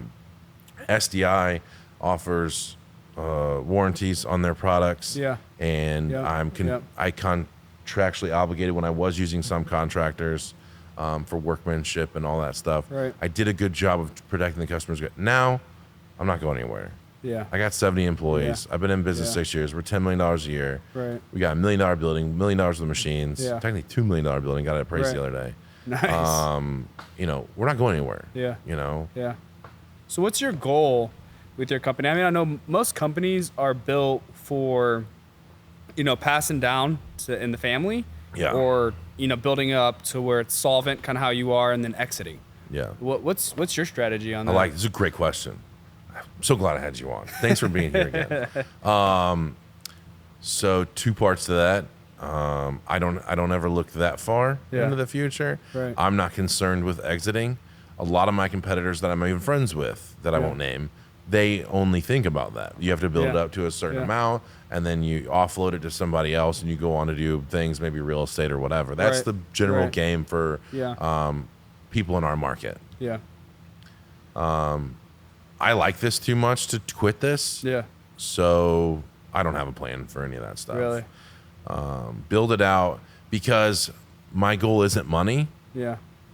And that sounds like stupid. Probably sounds like what people would say all the time. But like, my goal isn't money. My goal is to take care of the people that I care about. Yeah. And so like, I know that if I would sell out, I wouldn't be able to take care of Jimmy and Zach and Ryan and Chris and Sierra and Mari and all these other people that I really do care about and really have their best interest at heart. If something happens, like 2 of those kids need heart transplant stuff, I'll run out of money pretty quick. Yeah. If I sell it for $9 million tomorrow, that money's gone in 6 years. Yeah. If something bad happens, and I won't be. But if I always have a revolving line of income and I can grow it to whatever size I want to, I'll always be able to take care of them. Yeah. They'll always have a spot. The customers can feel assured that I'm not going anywhere. Yeah. And more or less going to be a face of this forever. I'm not concerned with that at all. So it sounds like you're leaning more on the edge of passing it down in the family, almost, maybe. Man, he's 2. I don't have no idea. He's even just so smart that he'd probably be a waste of his life doing this stuff. Yeah. But maybe. I always thought my dad was going to hand over his company and the reins and stuff eventually. Yeah. By the time this comes out, it'll be public knowledge. But he sold out and exited his company after 40 years. He's not totally exited. He's got stock in the company, and he's going to be on the board for many years to come. Right. And all that kind of stuff. But it just, life happens. Yeah. Yeah. Yeah. And I thought, I had this question the other day, what if someone came in that could do it better than you? Would you give it up? I was like, yeah, probably. Really? If there was a way to know that, well, Seabron, this high-level capital management guy over here, he says he can come in and grow us 50% a year for the next 5 years, and everyone will get raises, and everyone would be. If there was a way to crystal ball to know, I would definitely give it to him. Yeah. Right now, the thing that keeps us true north is me. Yeah. I believe in it more than you have to believe it more than everybody else. If you don't, then it falls apart real quick. Right. And so, I don't want to stop doing this. My goal isn't to accrue cash. Yeah.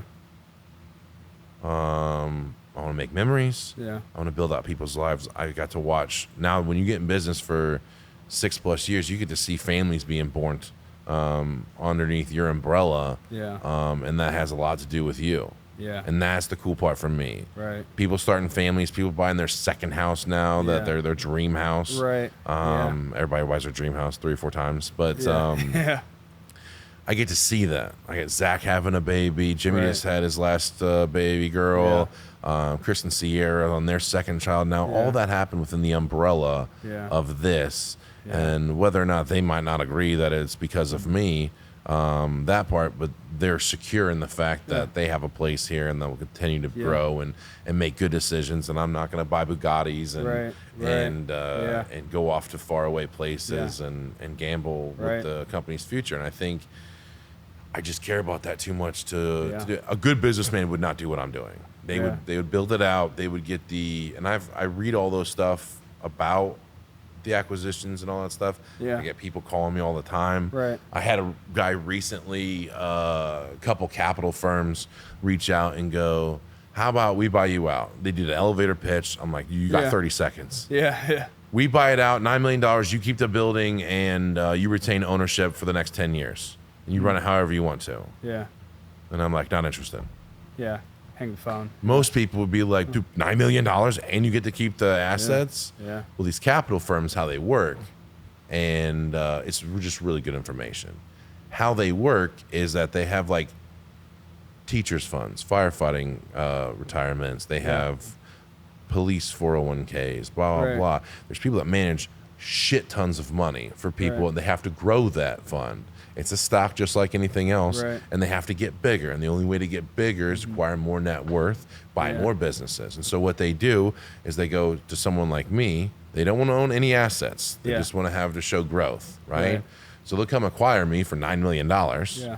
I retain the thing. I rent them the building, basically. I retain ownership. It's still making money, so they get the profits of that. right. And they can show now their portfolio is growing by, if I'm making $2 or $3 million a year, now their portfolio is growing even more. Their stock Yeah. prices go up, Yeah. and they have to continue to consume companies to make inflate their stock things. If they don't buy anything, then it just becomes stagnant. More and Yeah. more people pay into that, and more people take out of it. Yeah. Yeah. And so it could go down. They have to constantly consume companies. Right. And so knowing that, I'm not interested. Right. Like, I'm cool. Like, Has there ever been a time that, like, while you were growing, that you started to lose faith in your ability to grow? 100%. Yeah. Yeah, dude. Yeah, dude. If you're such an egotistical nightmare of a person to be like, I'm doing everything right Yeah. all the time, Yeah. I'm killing it. You're not a good person, probably. Yeah.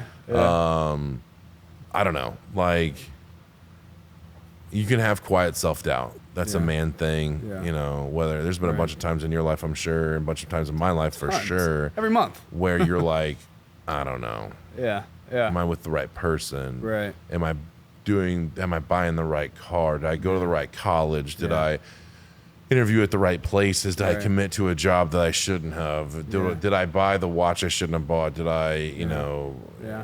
did I waste time in different things? You can have that quiet doubt. How do you combat that? Good question. Again, damn, you fucking pepper me with these sons of bitches. I'm gonna have to get me a drink.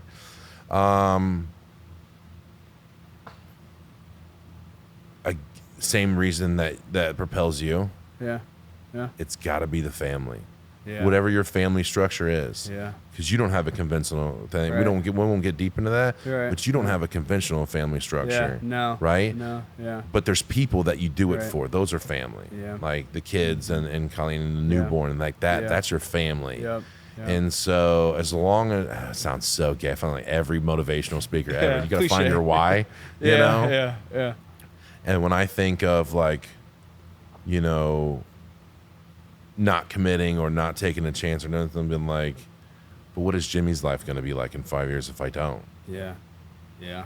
What if Right. I don't have enough opportunity for Zach to Right. grow, Right. in the next 5 years? Yeah. What if Ryan wants to get a beach house somewhere and Yeah. we've been stagnant for 10 years and Yeah. he's just staying afloat? What if, Yeah. what all these things, like I need to take care of these people. I know Exactly. what they need.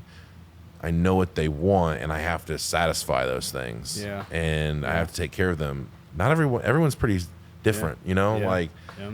not everyone wants like what I want. Some people want to be independently wealthy. Yeah. And Yeah. that's Yeah. fine. Right. There's nothing wrong with that. Yeah. Like some people want to spend time with their family. Your idea Yeah. might be to, and I'm just putting words in your mouth. This is not what he said, but like you might want to grow Faze for 5 years and sell it, Right, make $10 million and be with Right. your family 100%, raise both Yeah. all the kids in the Yeah. same household, never have Right. to worry about money. Right. That's fine too. Yeah. Your thing, you might want to actually do. I like the construction, but I really love real estate, and Yeah. I want to get big into real estate. So I Right. just need the money to go do real estate. That's Yeah. what my real passion is. Exactly.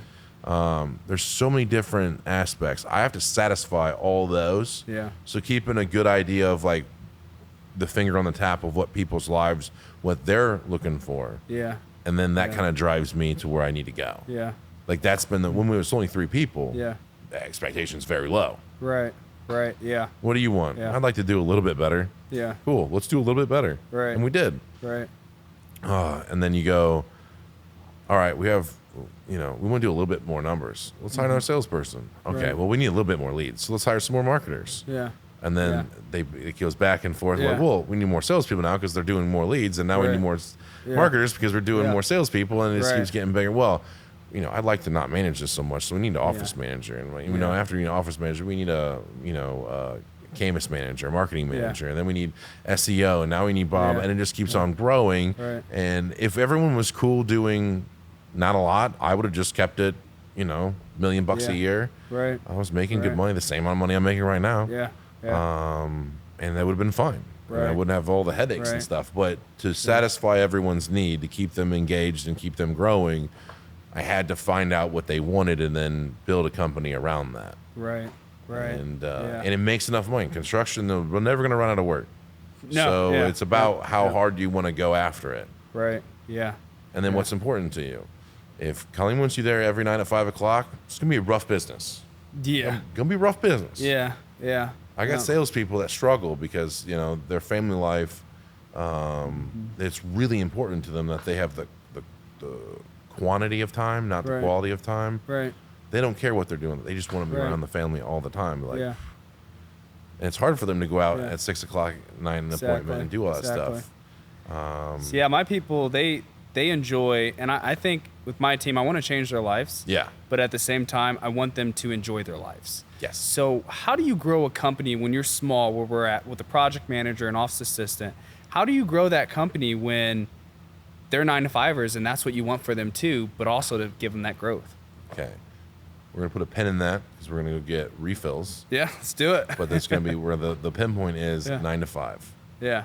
And how do you get them to do more with less, basically?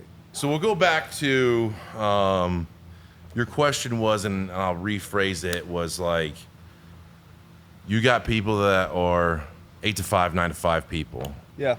You're trying to grow a company. Yeah. You're obviously putting in anywhere between 12, 14-hour days to whatever's needed. How do you get to the next level with not overworking those people, giving them the cush life and things like that? Yep. So for me, and this is what goes back to, it's not for everybody, you pretty much have to do it. And that comes at the cost of your children's lives, of your family's lives, of your friends' lives, and all that other stuff. Right. They ain't going to see you for a while, and it's really hard. Luckily I did it during a time where I didn't really have anything besides friends. Yeah. And I was really fortunate that that it worked out how it did. I lost a marriage during that part. Yeah. Totally cool with it. Yeah. But maybe it would have worked if, I wouldn't have worked so much or whatever, or what, obviously work came first, and that's, I have no regrets about that. I knew what I was doing and I had faith in myself, and I chose that. It didn't happen to me. Yeah. I chose this. Yeah. And so when you're looking to build and you only have a certain amount of hours of help, Yeah. it's the profitable times when everyone goes home. That's the time that you can really get ahead. Yeah. When you're not dealing with their stuff, that's the stuff that you can get together plans for tomorrow and get ahead. Yeah. Another big thing that helped me, and another something that you're good at, is working out. When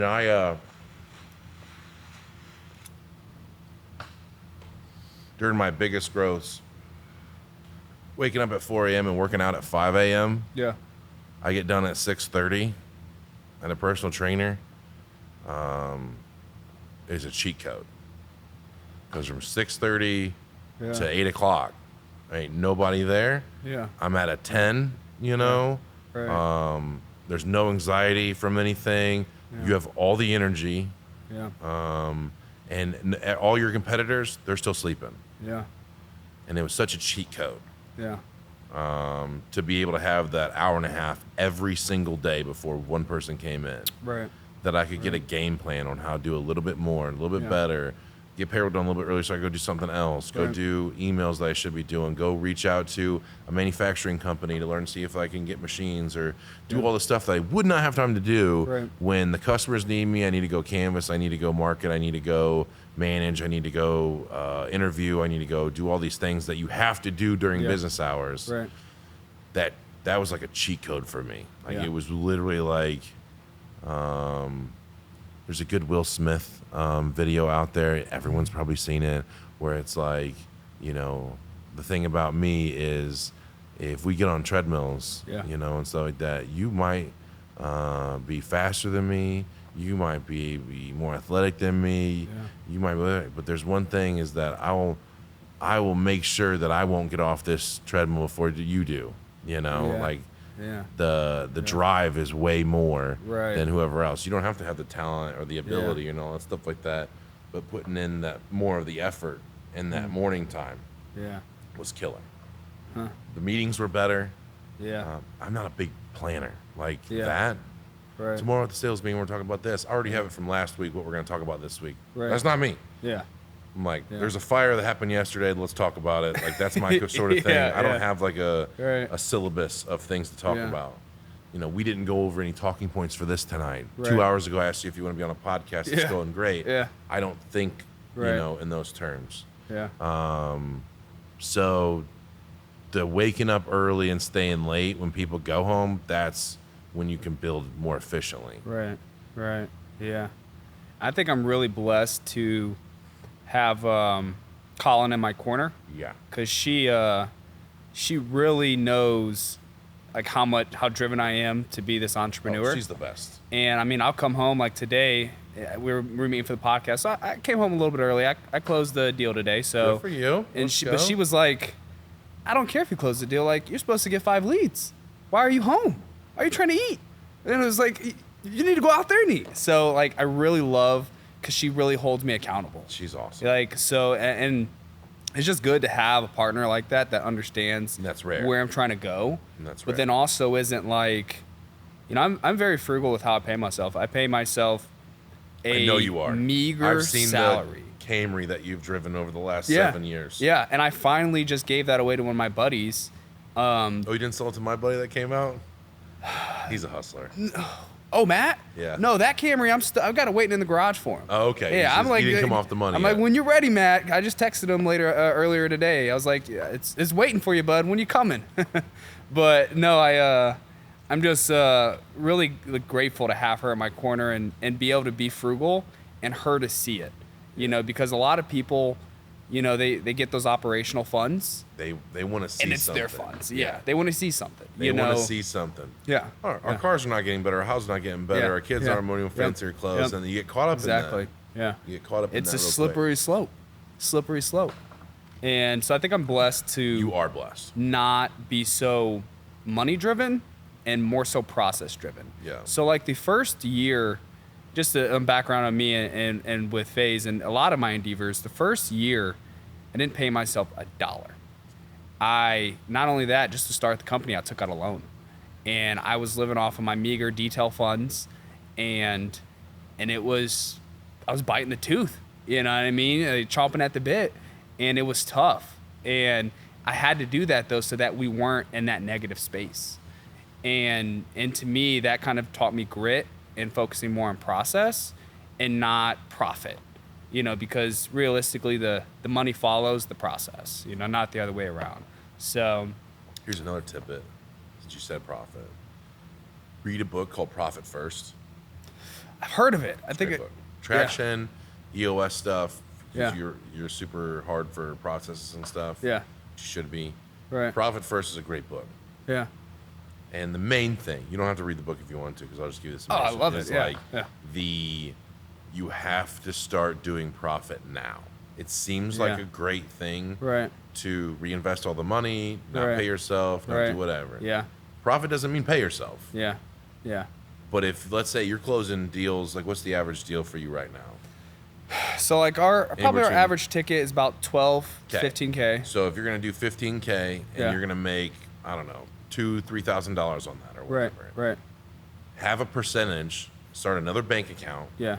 at Teachers Credit, go to Yeah. Wells Fargo, Yeah. whatever. They're still around. I don't know fuck if they're going around. But Right. somewhere else you don't have a card to or whatever, and have instantly every time a customer transfers that or you deposit a check or whatever, which we'll get into financing here in a second. But anytime you receive money, it doesn't matter if it's 1%. Yeah. Have it transferred automatically to that account. Really. Yes. Really. You have to do it. You'll be so much further ahead. Okay. You'll So then what you're trying to do then was suggestively, I just break even every month. No. You get to run the company however you want, but that money doesn't count. Really. Okay. Yeah. Make it negligible. If Yeah. you think $1,000 out Yeah. of whatever $13,000 deal is too much, Right. I need that $1,000 Right. to pay my guys the way to Yeah. overtime. Don't Yeah. do that. Right. Do it on a negligible amount that won't matter. If it's $50, Yeah. it's $50. Right. I doubt it is. Yeah. But put it in that account. You don't have any bank cards. You can't write Yeah. checks. Blah blah Yeah. blah. Far removed. Right. And just keep doing that. And Yeah. always just have that. Right. Because if you don't start, then it's hard to start. Yeah. Yeah. It's really, and I was just blessed that it just got big quick. Right. But now I take $30,000 a month, no matter what, And put it and back. put it in a separate bank account. Yeah. Yeah. I don't have, can't write checks out of it. Huh. I can't do anything with it. Yeah. I don't see it. Yeah. It's not there. Right. But $30,000 a month, in the middle of the month, comes Yeah. out, puts in a bank account. So where we're at, I guess one of my thoughts is like, for example, preparing for the winter months. So we profit at about 32% per job. We stay pretty tight on that. That's really good. And- It's double what I do. Well, our net's about 15, 20, after your overheads. But, I try to do 32. So should I hit that 32, break even, and then put all that money? Or at what point do you stop having operational funds, which is, money to stretch months that you're not profiting? You should never plan on being not profitable. Yeah. Okay? Yeah. So if the most worrisome that you are is about the winter, Right. were you with the company last winter? Yeah. Yes and no? Or, Yeah. But you our were. overheads probably weren't the same because Okay. I didn't have a team. It was Okay, just so now me. you have a team. Yeah. If Yep. that needs to be your focus. Once you Yeah. handle that, you won't think about that anymore. Right. I don't know what that looks like. If it's going to be you're going after windows and you say like, hey, we're going to only install these in 4 months when it's wintertime. Yeah. If it's finding interior projects and we're like, Right. hey, let's get everything ordered. We're not going to install this till December, so we got Yeah. plenty of work to do. Blah Right. blah. Right. Set that up so that way. Do not plan on being unprofitable because guess what? You'll be unprofitable. You'll be unprofitable. Yeah. I Yeah. guarantee it. Right. If you save money so that Yeah. you can burn through the wintertime, Right. you'll save money and you'll Yeah. burn it through the wintertime. Yeah. Don't do that. Yeah. Okay. Don't do so that at all. one thing we're doing this coming year, which I'm super excited about, and you're kind of the guru in this area, is Home and Garden Show. Mm-hmm. So it's like the biggest show in Fort Wayne. As a newbie, how would you suggest entering into that? Part of my soul wants to tell you to not do it. Really? Part of my soul Ready wants to put the deposit in. you know, this is the first year we've done it in 6 years. Really? Wow. And Okay. it's only because I'm giving away that supercar. Yeah. Yeah. I wouldn't do it. Right. You have a wider net that you can cast, so Right. it might be better for you Right. to do that. Yeah. You're going to have to find something that makes you stand out because there's 50 people like you there, Yeah. including me. Yeah. There's me there. Yeah. I yeah. have a supercar. Right. You know, I'm competing know, against the supercar. you're yeah. a handsome, yeah. light-skinned dude. Right. Like, Right. see how far that takes you against a supercar. Yeah, You know, yeah. like there's people that build those setups that are, Yeah. oh my God, Yeah. $50,000 setups. Like they're Yeah. building log cabins with like TVs on top of them and things like that. Jeez. You saw Graber and everything like that? Yeah. Yeah. Nuts. Yeah. Great dudes, by the way. Oh Great- yeah. Yeah. Great I roofing. see him at the YMCA and Dude, stuff. great Yeah. dudes. He's a great guy. Great yeah. dudes. Yeah. Matt, I actually had him do the asphalt roof. I wish you would have told me. This was probably before you started, but I had him do my Yeah. dad's asphalt roof. Really? We don't do asphalt. Yeah. Yeah. And so I had him do it from things. I'm hoping to maybe get him on the podcast. Would be great. But you're gonna have to find a way to stand out. Yeah. Yeah. You got to do something. Something, huh? Something. Like I get do- these washboard abs ready. Something, There's- dude. yeah. It doesn't have to be logical all the Right. time. Right. You know, I really like interactive booths. Yeah. I mean, you're competing against a fucking squirrel that water skis. Yeah. Yeah. Exactly. They're gonna pass your. If they hear that music of the squirrel about to go out there, Zippy or whatever his fucking name is. There's a squirrel at water skis. Like You didn't go? I didn't go to this one this year. Oh, No. yeah, I every should have year went. there's a yeah. girl that water. There's a girl. There's a Squirrel. squirrel that water skis. A Named squirrel. Squiggy or something like that, Zippy or something like that. What the hell? And that's a draw. I don't know how they make money or if it's just a thing that they put on. I don't know what they're selling. Yeah. But every year they do it. I mean, you're competing against Yeah. that. Yeah. If your booth is right next to that, that's Right. cool. Some people are going to be over there. Yeah. But they're not going to care about you when there's a squirrel, Squirrel water skiing. So skiing, you yeah. got to have Yeah. something there. If you're going to burn money and just have a bunch Yeah. of a table with business cards, Yeah. that's going to be rough. Yeah. Yeah. That's going to be rough. Right. Yeah. I don't know what the solution is. I can't tell you that. the car wasn't that great. Really? And I had a supercar. Yeah. You know, it was great in the sense that it was our best show that we've done besides Yeah. our fairs. Yeah. But yeah, like, we didn't do $1 million from the show or anything like that. I don't know what that is. A lot of people do those interactive gutter things where they have like the water dripping down off the asphalt and doing that kind of stuff. Right. Right. I don't know. Maybe they have a petting zoo there, like with people. Wow. They have like roofing companies that put on petting zoos to bring them to the booth. I mean, you're competing against a lot there. Yeah. So, you know, the good thing about you is you're fairly artistic. I'm on the spectrum, You're probably. on the spectrum, probably. That you can let your mind go, Yeah. and be creative about stuff. Yeah. But you're gonna have something there. The wheel's a great thing. Yeah. You're gonna get somebody off the wheel. Yeah. Okay. Yeah. That when you spend for discounts and stuff. I'm thinking like maybe like a bow and arrow kind of thing, like one of those archery gigs. that. Sure. Step up, hit a shot, and Find a way to tie it to whatever you do. right, exactly. And I don't know, something. Yeah. Give away the goldfish or that they do at the fairs. Right, Do right. something that people will interact with you for 2 more seconds. I like it. You're already personable enough that if they stop, Yeah. you can have a session. They like you. Right. Right. Possibility of doing work. Great. Yeah. Yeah. But you got to get them to stop. Yeah. And you're not going to be barking at people. I know that's not Yeah. you're not type A like that. Being Yeah. like, hey, come over here for a second. Let me holler at you. You know. Yeah. Let me see. You have concrete needs? I do Right. concrete. Right. You got roofing? I got Right. roofing. Yeah. What you Yeah. need, baby girl? Right, Like right. we're just not those. I'm not that person Yeah. either. I just Yeah. can't do it. No. Some kind of gambling thing, some kind of giveaway every day to Yeah. sign up. Yeah. That's usually good. Right. Find something you can give away every hour, where people put Okay. their phone number and their Yeah. address and their Yeah. name on something, Yeah. and we're giving away. Find something cheap that people want. Right. You know, Yetis are good. dude, you can get $150 TVs right now. Yeah. Okay. True. Go True. buy fucking 50 of those. Yeah. You know, Yeah. 20 of those, whatever Right, you think. right. Give away Yeah. every hour because most people are only be there for an hour. Yeah. Be like, hey, we're giving away TVs. Yeah. You know, just need Yeah. your name, address, phone number, and stuff Yeah. like that. And then I'll call you for an estimate, but we'll call you here in the next 30 minutes or whatever. Right. Right. One of the roofing companies gave away Power Wheels. They had a cash grab thing, which I Sheesh. thought was kind of, I don't know. Like the little tunnels or whatever, and you're jumping in it. Well, yeah, it's like I don't know. It's like a phone booth, but Yeah. then they have Yeah. the Whirlpool money fucking. Yeah. It blows it around and you Blows it catch it. around. Yeah. Yeah. It must work. Someone's Right. doing it. Really. Me and you don't have the money to build $100,000 Yeah. things, you Yeah, know, yeah, for a exactly. 3-day show. Like, No. Seriously. Yeah. I don't know how Right. they do that. That's amazing. Right. I don't know. I would just let your mind wander and hopefully Yeah. you come up with something cool. Yeah. You don't have to give away a supercar. That didn't Right. work for me. Right. If I told you I got 100 people to sign up today, Yeah. every day, Yeah. I'd be like, dude, you need to fucking give away a car. 'Cause Yeah. it pays Yeah. off. Seriously. But it doesn't. Yeah. You know, I don't know. Maybe if I put that Camry up there, might get detail some- stuff. Yeah. You know, I don't know. Since you have the detailing stuff, I mean, that wouldn't Right. cost you any money. Right. Just have a video of like you detailing Yeah. cars in the background. Be like, Right. hey, we're giving out free estimates. Yeah. You know, and we'll give away for every blah blah blah you do. It comes with a free detail. Yeah. Something. Huh. Christmas lights. Huh. Yeah. Yeah. You just kind of play into the other companies. Yeah. Stuff with kids is pretty good. Yeah. You know, if you can target the kids because they stop.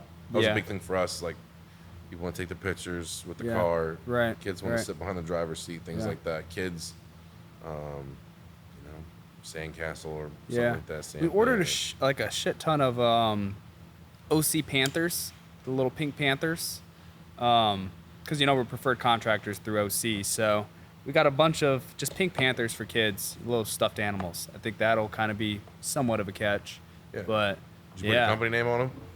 no company, but I have an embroider, so I'm Okay. thinking it might or maybe be worth. just even get like a thing to chain to their foot or whatever. Just Okay. extra business Yeah. card. Right. You want some when they're walking around with a pink panther. Be like, where'd you guys get that? Be like, Yeah. Phase. Faze, Yeah. I guess. Yeah. So, I like that. I like that. something like that. It's great. Yeah. Yeah. I don't know. There's got to be. I haven't figured it out, and I've done so many shows Yeah. for my dad's company. Right. We would go all across the world, and we'd be in Las Vegas or we'd be in New Orleans and stuff, and doing these 5-7 day shows, and You know, the operational cost of doing those shows were like $380,000. I mean, we rented huge houses to house all the people that would work the shows, and we had these huge, giant construction setups with cranes and excavators and all this other stuff. I mean, that worked. Yeah. But I don't know how to scale that down to our little stuff that we do, Right. you know, to make it profitable. So what made you balloon get guy? Maybe balloon guy would be great. balloon? That's got to be cheap, bro. A balloon guy?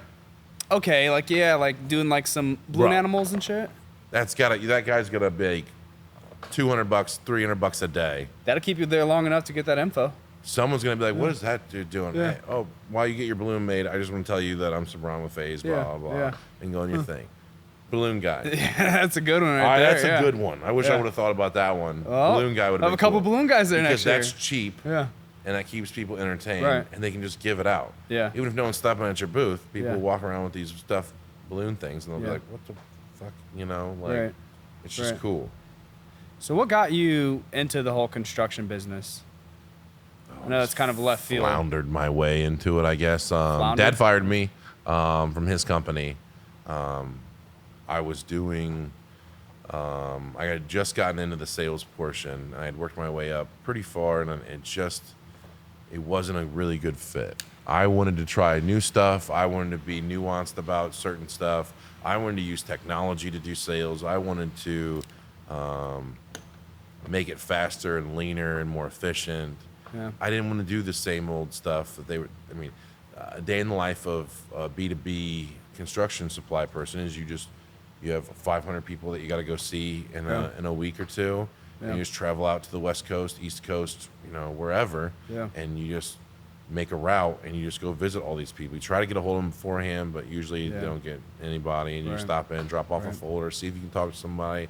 They say no, you go to the next one. Yeah. There might be 20 in the town, there might be one in that town. And you just keep going through, hey, if you guys ever quote any projects, you know, we do this. Great, cool. They probably dump it in the trash and go on to the next one.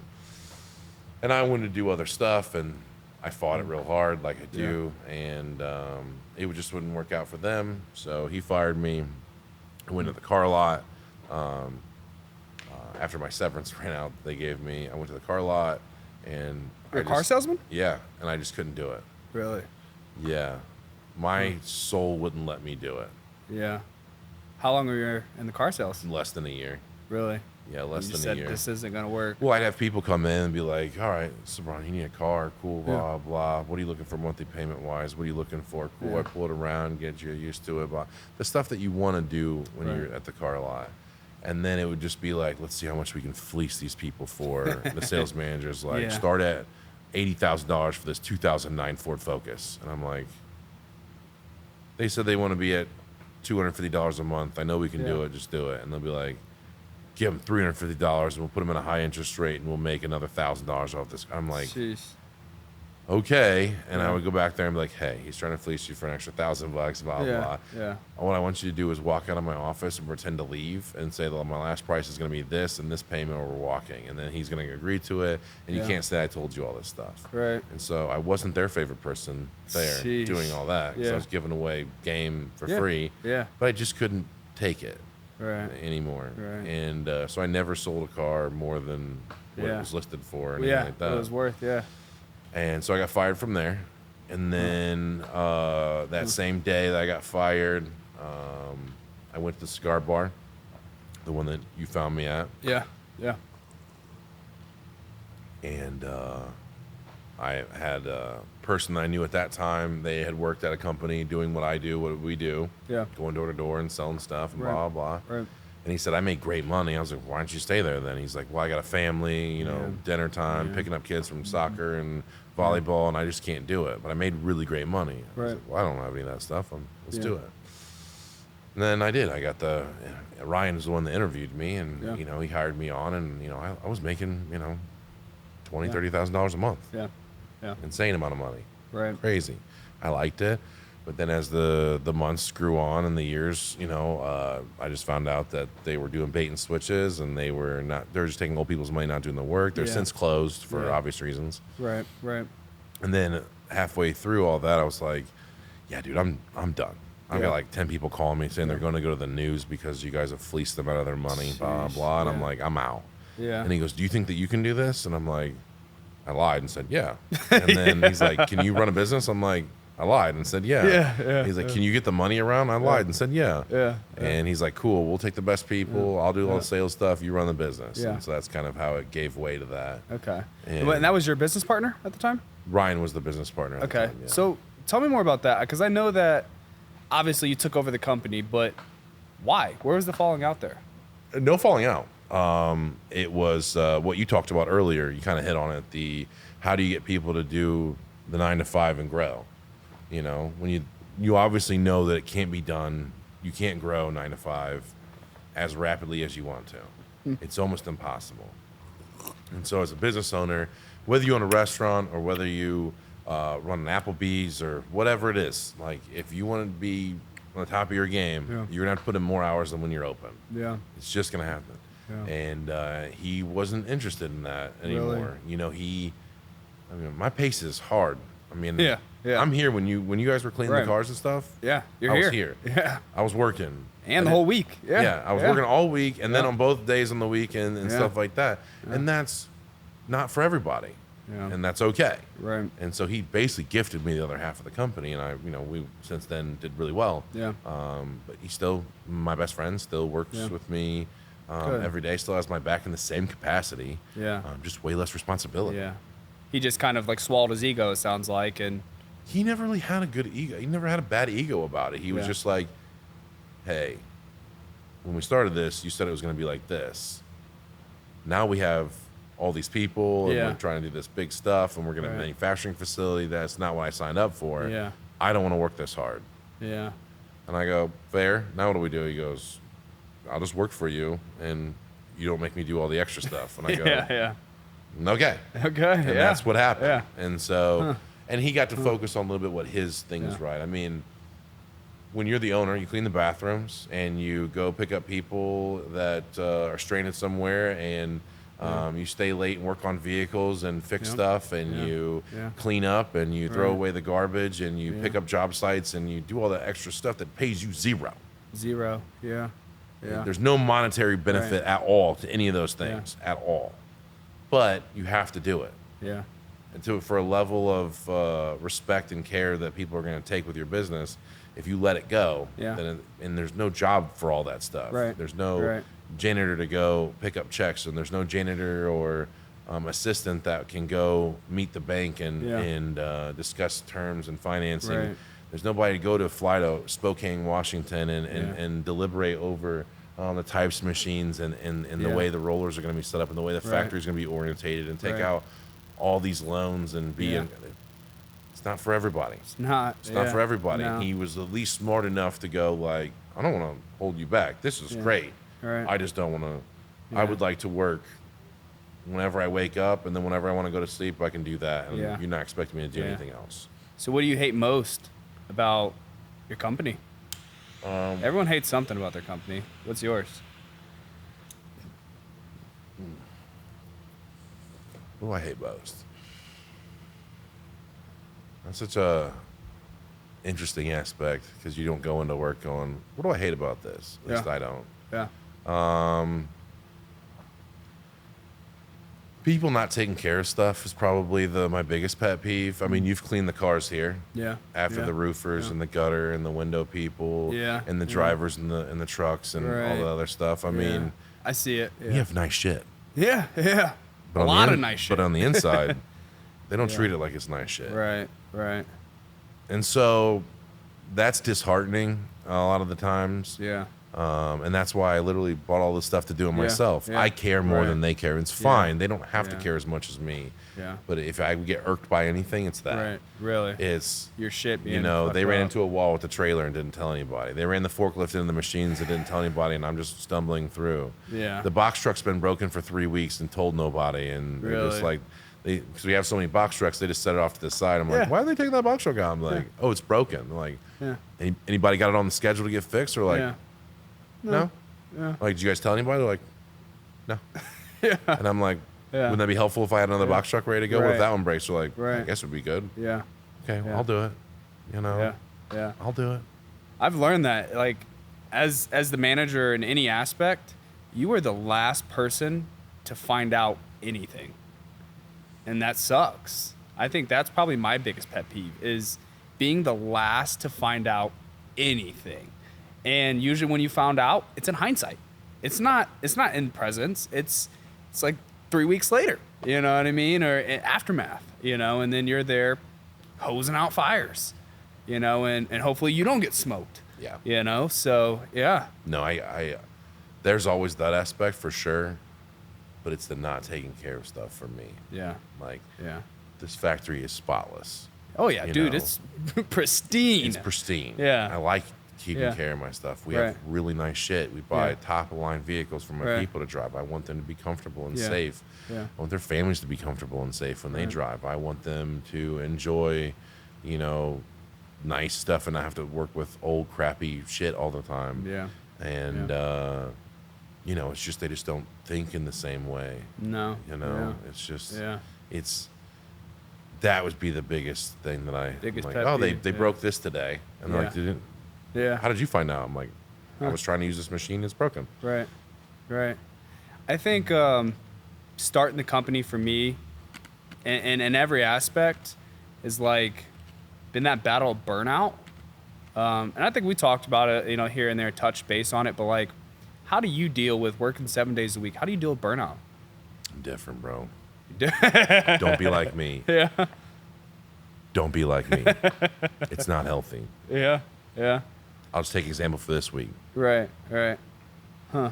There was 2 nights I didn't sleep. Seriously. You stayed up all night? Around the clock. Holy moly. 2 full days. 2 full days. 2 full days with like an hour sleep. Yeah. Obviously crashed on 3rd day. 2 Yeah. o'clock, I slept for 16 hours in a row. Yeah. In a row. Sheesh. I fell asleep at like Yeah. 2. I woke up at like 6:30 in the morning. Yeah. Whoa. Nuts. Yeah. Whoa. 2 p.m. in the afternoon, woke up at 6:30 a.m. Yeah. I missed workouts. I missed all the other stuff. Yeah. That wasn't enough. Really. Came home the next day, did the same thing. Sheesh. You know, like the Yeah. burnout is real. There's Yeah. nothing you can do about it. Right. You're gonna burn out. Yeah. You know, and then it's just like, what are you sacrificing? I mean, Yeah. Yeah. you know, Yeah. I want to spend time with baby Roscoe. I did that for an hour before I came back into work today. Yeah. I went home and took a shower and laid down for another 30 minutes, Yeah. and then Yeah. got back up, took a shower, and played with baby Roscoe, Yeah. and then back to work to do this. Yeah. You know, So who's got your back when you're down those 16 hours after doing a 2-day binge? what do you mean, like manager wise?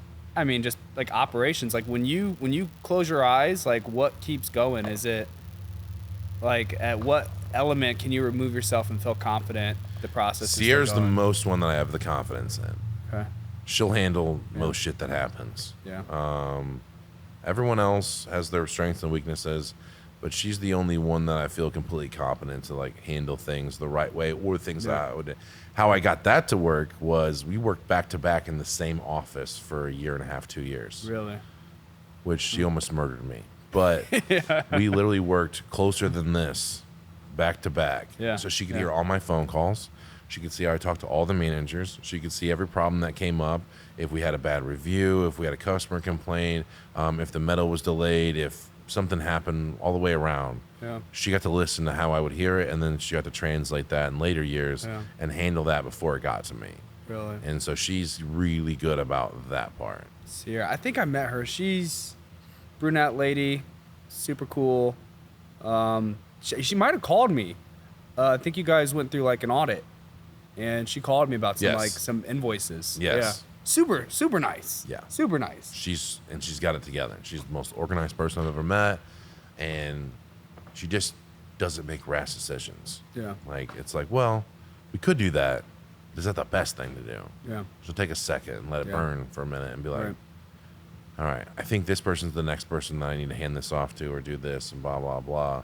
Or maybe she'll contact the customer. She'll talk to the suppliers or she'll do whatever. She's just really good about that.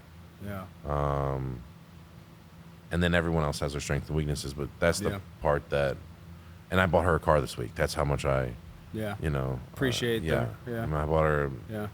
you know, the nicest Lincoln Yeah. that you can buy. Right. You know, because like she is, you know, the one that keeps it together, numbers wise. Right. I'm a face.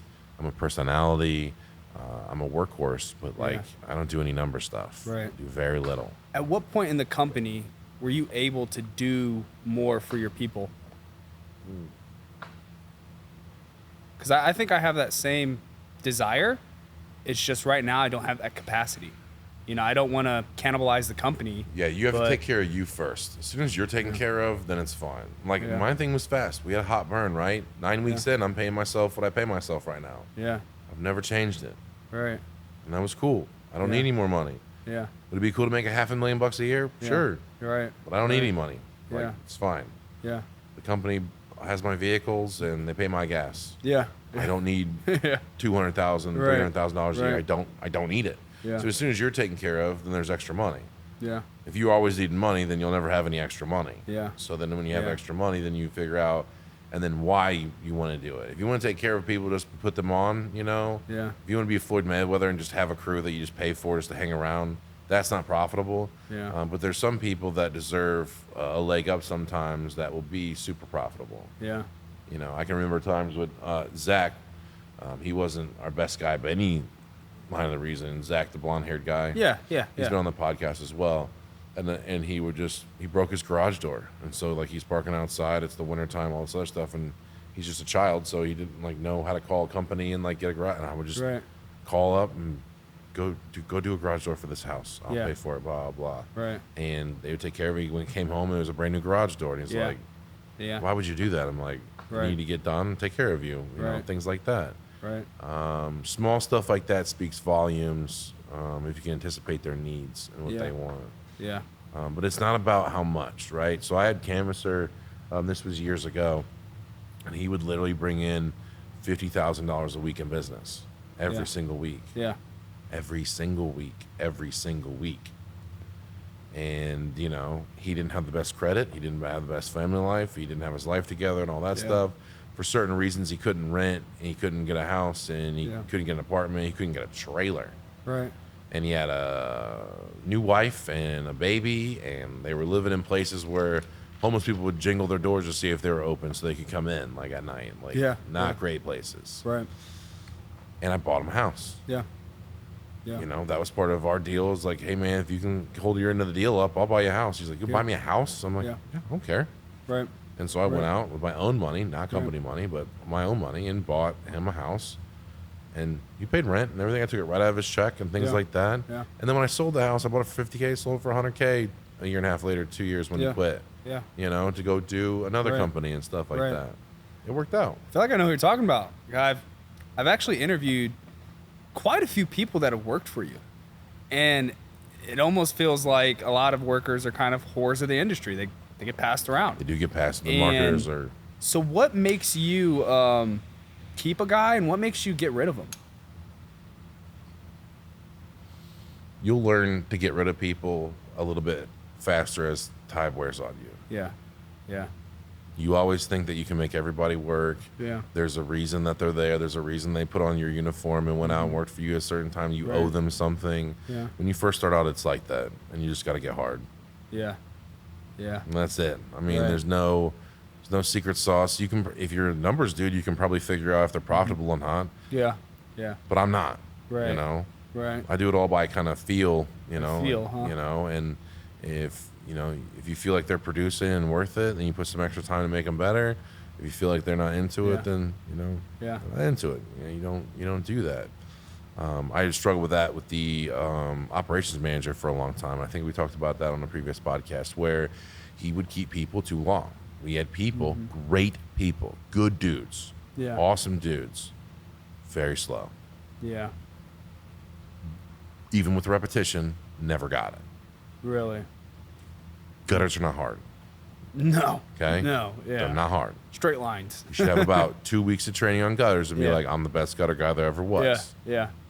They're not hard. No. But the dude just never got it. Really? He'd be looking for different drill bits. Like, but we use the same screw every day. Yeah. Yeah. He'd be looking for different snips. Yeah. We use the same snips every day. So, yeah. They would forget ladders. They would go to job sites and not have ladders. Sheesh. Drive 2 hours. Yeah. Multiple times a week, they would do it. Right.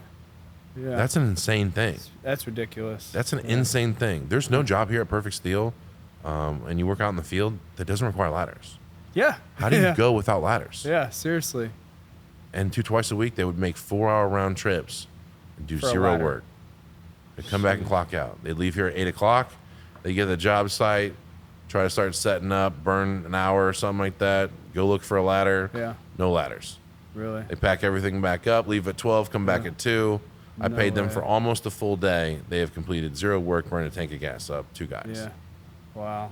And so, but they're good dudes. They just didn't have it. Okay. And so we kept those people way too long trying to be like, oh, you'll get it, right? I mean, they weren't going to get it. Yeah. So you just kind of get hard with them. So if you're not looking at the numbers, how do you feel when a guy's right? Could be more. I don't know. So you said you kind of got to feel it out. If they're the wrong fit or they're the right fit. Well, what are your indicators for the right fit? Go with them. Go with them one day. You'll be able to tell. Yeah. You've already probably, because I know the way your mind works. Yeah. You absorb everything. How many days, how many months did it take you to learn how to doing capping nails and stuff like that? How many months did you have to learn that? One day. One day. One day. One day. It's not because you're the smartest dude in the whole world. Yeah. But you're competent. You have common sense, and you're easily taught. So, one day. Yeah. Yeah. If you have a guy and his job is to put on the underlay when he gets there, he's the ground guy every other time, but he's the guy who goes out there and does the underlay first. Yeah. And he ain't got it. He's not the fastest dude to ever lay underlay after 2-3 months. Yeah. It's not your dude. Really? Go out there one day. Yeah. If he ain't got it, He ain't got it. don't help him. Don't tell him what to do. Yeah. We just show up on the job site and we go, no, I'm just gonna watch, and then go, don't talk to him, dude. Start working. Yeah. I don't know what to do. Right. You're not the guy. So does that translate over to your marketers too? Yeah. Really? Yeah. We send the veteran with them. Yeah. Pitch. Yeah. I mean, you guys want metal roofing? Right. Terrible pitch.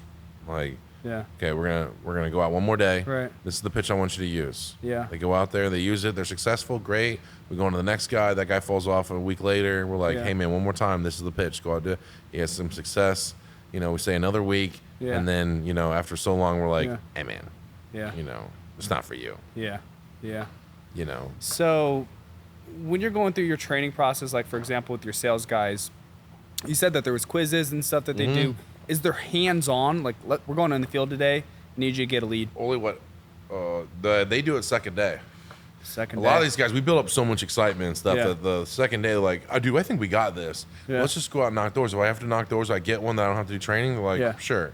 And a lot of times they'll go out there and they'll get one. Yeah. And they'll be good. And they'll be fine. They're out and going. Right. Other times they're like, ooh, this is really hard. You know? Yeah. And then they do the rest of the training. Sales, same way. Only one day out in the field, like learning from, a whole day, 10 hours a day, watching a roof from start to finish being put on. Right.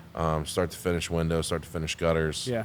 Then if you've seen one roof go on, it's pretty much the same. The testing quizzes take a long time. Again, you don't have time you have 0 testing quizzes right now. 0. Yeah. And when are you going to do them? Not 8 to 5. Yeah. It's got to be. You're not going to do it 8 to 5. The 5 to 9 or the 8 to 12. Yeah. Yeah. Yeah. Huh. Yeah. So what about your sales guys? Do they come in as canvassers? Nope. They come in as sales guys. But I do think that the secret to the game is getting people that will and pay them more money, but salespeople that will go get their own jobs and sell them. Yeah. We turn Is all that of our more commission? Yes. Okay. Yes, because you're not paying marketing, right? Yeah. You have to absolve the marketing cost. Right. Give them whatever you're going to give the canvassers. Yeah. Give that to them, Yeah. and then we'll make them sell. Really? On top of that, Yeah. okay, that's a way better system than what I have. Yeah. I've turned all my people into lead babies. Yeah. Where they wake up and they're like, "I only have one lead today." Yeah. Don't go back to sleep until 4 o'clock, and then wake up, go make a couple Yeah. grand, and then go back to sleep. Right. They don't care. Yeah. There's no hustle in that. Yeah. They're really good at what they do. It's solely commission though. Or solely commission. So the canvassers, they have a different aspect of it. They have to go out there and get it. Yeah. They're hustlers. Okay. But they get all that marketing cost. They get a percentage of the deal. They get, per appointment, things like that. Yeah. And so that's enough drive for them. It's a different thing. We Right. also don't make them sell. Right. they would be, if we made them sell, they would fall apart. They do not want to Yeah. be underneath that pressure. Yeah. They just want to knock and be like, hey, bud, we're in the neighborhood doing metal roofs. Free estimate tomorrow at 6. Yes or no? Cool, bye. Yeah. Yeah.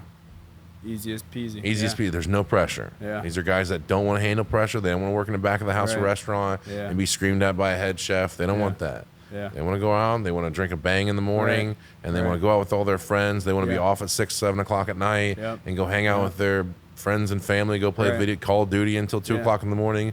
Sleep in until 11 o'clock, and then Right. come here at 1 o'clock. Go out for another Right. 6 hours the next day. Yeah. That's their life. Yeah. They like that. Yeah. Low pressure, nothing. One of the big things that we, like when we started our company, and my project manager even had some back kick on me, was you can't smoke, you can't drink on the jobs. You got to be able to pass drug tests. You know, and in this industry, that's tough. Really? That's asking for a lot. And We don't have that problem you don't have that problem. at all. Really? Huh. I think it's stemming from you're probably hiring people that have Yeah. been in the game before, Yeah. and that's where they've had those mistakes from other companies, Yeah. Yeah. and the tolerance is way high for Yeah. that. Yeah. So even just from the get-go, is there like, do you take them through the hiring process and they have to kind of qualify, or you just from the get-go you bring them in and the culture just doesn't, demands otherwise? Yet there's none of those people there to emulate, right? Yeah. You need one person. Yeah. That's the bad egg that going, oh Right. man, he drinks a 6-pack every morning, then goes out and he's pretty relaxed and he gets a couple leads in Yeah. every day. Yeah. Well, I mean, we're going to have some drinks at lunch and Right. that's fine. Right. Yeah. Something like that. We don't have any of that. Yeah. We have 0. 0. Yeah. And so the standard is not that Yeah. we're very professional. Right. After work, we'll all go out to the bar. I'll buy. Yeah. You yeah. know, we don't tolerate that at all. Yeah. Yeah. If we hear about it, you're gone. You're done. Yep. People are Yep. gonna rat you out. Yeah. Yeah. You can think everybody's your buddy. Right. They're gonna Yeah. rat you out. No. Talking yeah. about everyone, all the eyes are on you as the owner too. Yeah. You Yeah. know, so Yeah. you can't slip at all. No. If no. someone would come find me, there's been twice where I've like had a beer or something like that. And it's been like 6, 7 o'clock. I think everybody's gone. Yeah. And they'll have an interview walk in. I'm like, oh yeah, sorry. I guess they got mixed up. And I'll sit back there and I'll like drink a beer. And I'm like, oh my God, dude, I'm in an interview right now drinking a beer. I'm so sorry. Like this Yeah. is not what we do. Oh, I Right. scratch this from memory. I didn't Right. think you were coming in. I don't drink on the job, blah, Yeah. blah. And I have like profusely apologized Yeah. to someone for almost disrespecting them in a sense. Yeah. Because Yeah. like I'm like, oh God, this never happens. Yeah. I don't Yeah. want this to think like this is how chill we are. Right. We're not Right. that chill. Yeah. Yeah. So I mean you have to set the standard. Hiring vets is the problem when you Yeah. hire Yeah. veterans of the industry, not people who fought for the country, but veterans Yeah. of the industry. That's the issue. Yeah. Salespeople, canvassers. It's Yeah. a trap. Yeah. There's a reason Yeah. they didn't work out before, Yeah. and it's Yeah. not because they weren't profitable. They're probably profitable wherever they were at. Yeah. They had other demons. And other demons. Yeah. They had other Yeah. demons. You know, Right. it's a trap because you Yeah. want that. I don't have to train this guy. You can just Yeah. go out and do it. Yeah. Yep. Yep. It's the scariest part. Yeah. And I think I've been the biggest. I've actually not worked with subs because they want to smoke cigarettes on the job, or I fired subs because Let's stop there then. Because I have a thing. You got to get a contract. Yeah. Yeah. Got to get a contract. Yep, have I 'em can sign send it. it to you. Yeah. You can copy it. Right. Okay, subcontractor agreement. Yeah. Yep. It's 3-4 pages long. Yeah. It details how much they will get paid Right. for how much work they will do. Right. All the extra stuff. If they have Yeah. to replace some fascia board. If they, Yeah. job sites when they get into it. There's additional stuff. gets into Change that. orders. Yeah. When to do change orders, who to Yeah. call when they have change orders. If they Right. do change orders Yeah. and they don't tell you and you have to pay more money, Right. where that comes from and, Yeah. and all that stuff. And then I have it by how many screws they find that's a certain charge back. Yeah. If they don't do a service within 3 days, there's a certain charge back. Yeah. And you make them agree to all that. Yeah. Like, Yeah. this is the agreement. Upon the other, year or two workmanship or whatever standard, Right. you have this set up so that you have it on paper of the standard you're going to set with subcontractors. Yeah. Yep. Because they will run you over. Yeah. Seriously. What are you not going to do? Pay them Right. Yeah. Because if you don't pay them, if you have 5 more jobs on there and they're your best people, Yeah. you got to pay them. Right. You know, Right. and that's another reason why I switched from the model to in-house, because I can make my in-house people go back to the same house 20 days in a row. Yeah. Yeah. You know, Right. they don't have a choice. Right. Hard to get subcontractors to go back like, hey man, Yeah. their chimney's leaking.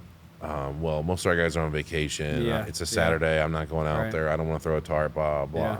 So what do you do? Like I have some subcontractor agreements. Yeah. We you have standard ones though. Standard, I yeah. made my own above and beyond that. Yeah. Of almost Yeah. like a handbook that Really? they can agree to. They're Okay. not employees, but they Yeah. agree to a certain realm of stuff. Yeah. And you got to give a little bit with that. Yeah.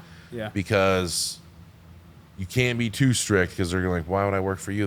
It's way easier for the next guy to Right, go to work Home for Pro and Home Pro and be like, Yeah. they don't care how much I do or whatever. Yeah, They're just happy with exactly. whatever. They write checks. Right. You have to give a little bit, Yeah. but then you can hold the standard way higher, and you Okay. know what the chargebacks are, and you Right. got to hold them to the chargebacks. Like, hey man, How do you hold them to it? You like say, hey, you show up, or I'll see you in court.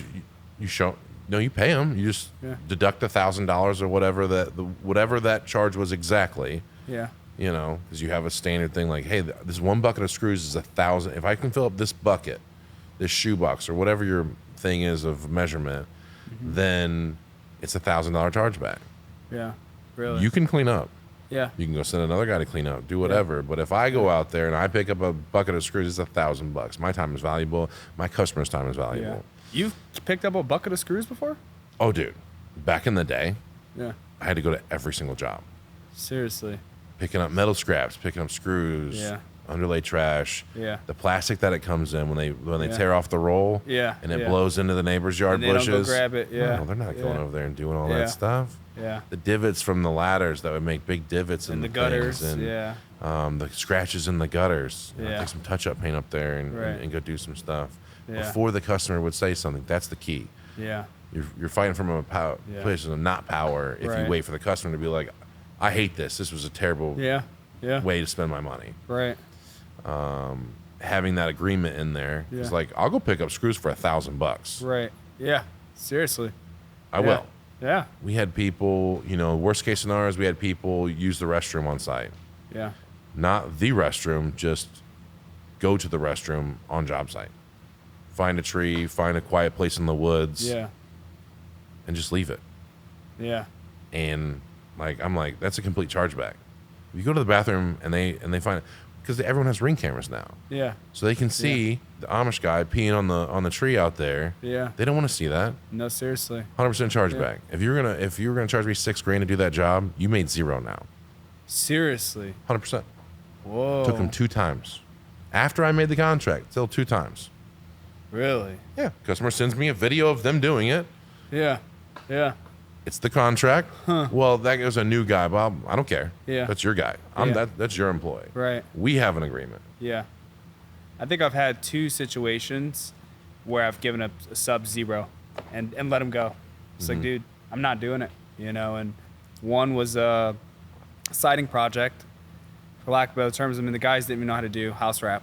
It was leaking out the sides and stuff. They weren't 45 in their corners. Staggers were way off. And, I won't name the company that we used, but I just let them know. I was like, I'm not paying your guys. Like, this is BS. And the contractor wouldn't even come out and look at the work, care. So, yeah. I mean, we paid someone else to tear it and redo it. And that was kind of the name of the game. So, I mean, when you're using I went through 5 crews. you went through 5 crews. Through 5 crews. And we're Wow. talking about, we gave millions of dollars of business to each one of those crews. So do you see yourself, because me and my project manager was talking about this today, we're not sure if there's ever a point when you can stop auditing these crews. Oh, God, no. There's never a point, huh? No. No, huh? How many of your No. jobs do you audit on a basis? Every single one? We do it in-house now. So they're in-house audited because I have the roofing manager on job every single yeah. day. Yeah, yeah, And he's good. yeah. Yeah, he's, I don't think you've met Mari yet. He's, I'm at Murray, yeah. Okay. Yeah, yeah, It's Mari. yeah, He's there. He's been on the podcast as well. He's yeah, there. yeah. So, I mean, So what about when you're running 2 it jobs comes at out the of same his time? pocket. If I treat him as a subcontractor, even though he's a complete employee, Yeah, he gets chargebacks. I'll take it out of his pay. Yeah. Wow. So he doesn't play. Well, I mean, he makes a lot of money when everything goes well. Yeah. And if he doesn't, then, it goes back the other way. Yeah. Yeah. So, I don't pay my guys less than what I pay a subcontractor. Right. That's not the name of the game. Right. Yeah. I pay them just as much. Yeah. But I get he's going to go out there and he's going to go and do stuff on the weekends. And he's going to go there late at night and he's going to do all that stuff. Right. And he's going to hear that customer out and be on the phone with them for an hour listening to the customer vent about something happened. And you're going to have problems that come up that just happen. Like, have you had a foot go through the drywall or the attic yet? You know what? Our first roof we did, it was my feet that went through the drywall. Yeah. No. So it literally happens, bro. Yeah. It just we've Yeah. done almost 2,000 roofs now. Sheesh. Wow. 2,000. It happens, every year for sure. Seriously. And it's just something you got to do. You get crappy OSB, If you have a subcontractor that doesn't care, they're not even going to tell the customer. They're going to figure it out, and they're not too happy when they see a giant size hole in their drywall. No, seriously. So they don't do that. Yeah. There's other stuff that you'll figure out along the way with because you got to cut in ridge vent, I assume, for a lot of these and stuff. Yep. Are you keeping the box vents when you do them most of the time? No. You're just doing the ridge vent. Yeah, we just similar to what we do, unless the customer wants to keep the box vents. No way. You got customers that want box vents and ridge? Absolutely, and a ridge cap. They want both. More breathability, whatever. Yeah, whatever. More chance for problems, but whatever. When you cut those ridge vents, you've never thought this, but it'll happen. All that sawdust and stuff that falls. How many times do you go in the house and clean up their attic? Never. Most people don't think about that. No. The customers don't even go there till Christmas time when you get calls. Right. Because their Christmas decorations in their attic are covered with the sawdust. Sawdust of doing that kind of stuff. You'll get 2 or 3 phone calls this Christmas. Yeah. Because they'll go like, dude, this is a mess up here. Really? If you have in-house people, it really helps that. Or at least have a contract saying you must go in the house before you leave or before the contract is closed and I pay you, that you go make sure their attic, their garage, or whatever you're doing that's getting a ridge vent is clean. I completely didn't think about that. No, dude, I never thought about it. I never thought about it. I never thought about it. Yeah.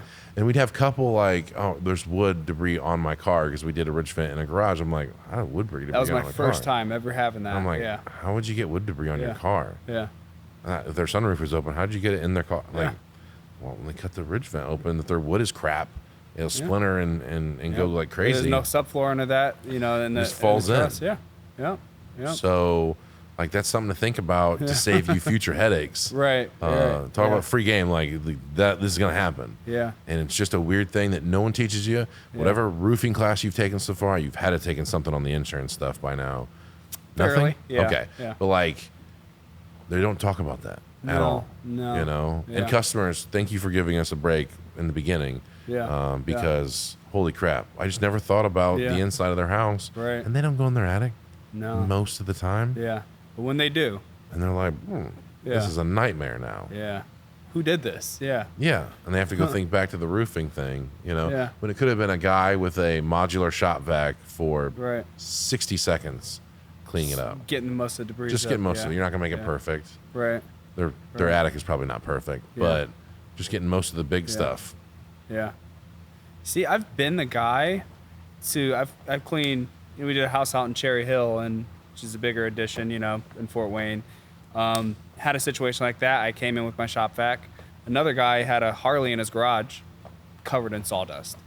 But still, they're not huge fans. Even to this day, I don't know why each process, I haven't added that to the SOP.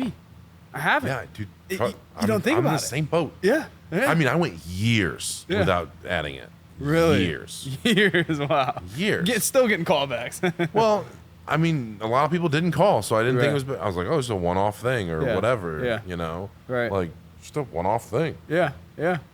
Just don't think about it. It's every job that you cut ridge. Almost every single job they have an attic where it's usable. Yeah. Unless you're doing like a 90s style house where it's a ranch. Yeah. And their attic is not big enough, like it's like a low slope or something like that. Bunch of hip roofs and stuff. Exactly. They're not using that. They're not using the attic space. That'll never be an issue. You don't have to go up and clean that out. It just fell into their insulation. Now they have little bit of Yeah. wood in their insulation, no one cares. Yeah. But for the fact that if they're doing like Cherry Hill, definitely Yeah. in their attic, they're using that Yeah, space to put exactly. Thanksgiving decorations, Christmas Right. decorations, the childhood memories, Those the are photos. walk-in attics. Those are walk-in attics. If Yeah. not, the thing that comes down from the ceiling and the Yeah. ladder comes out. Yeah. They're getting up there. Yep.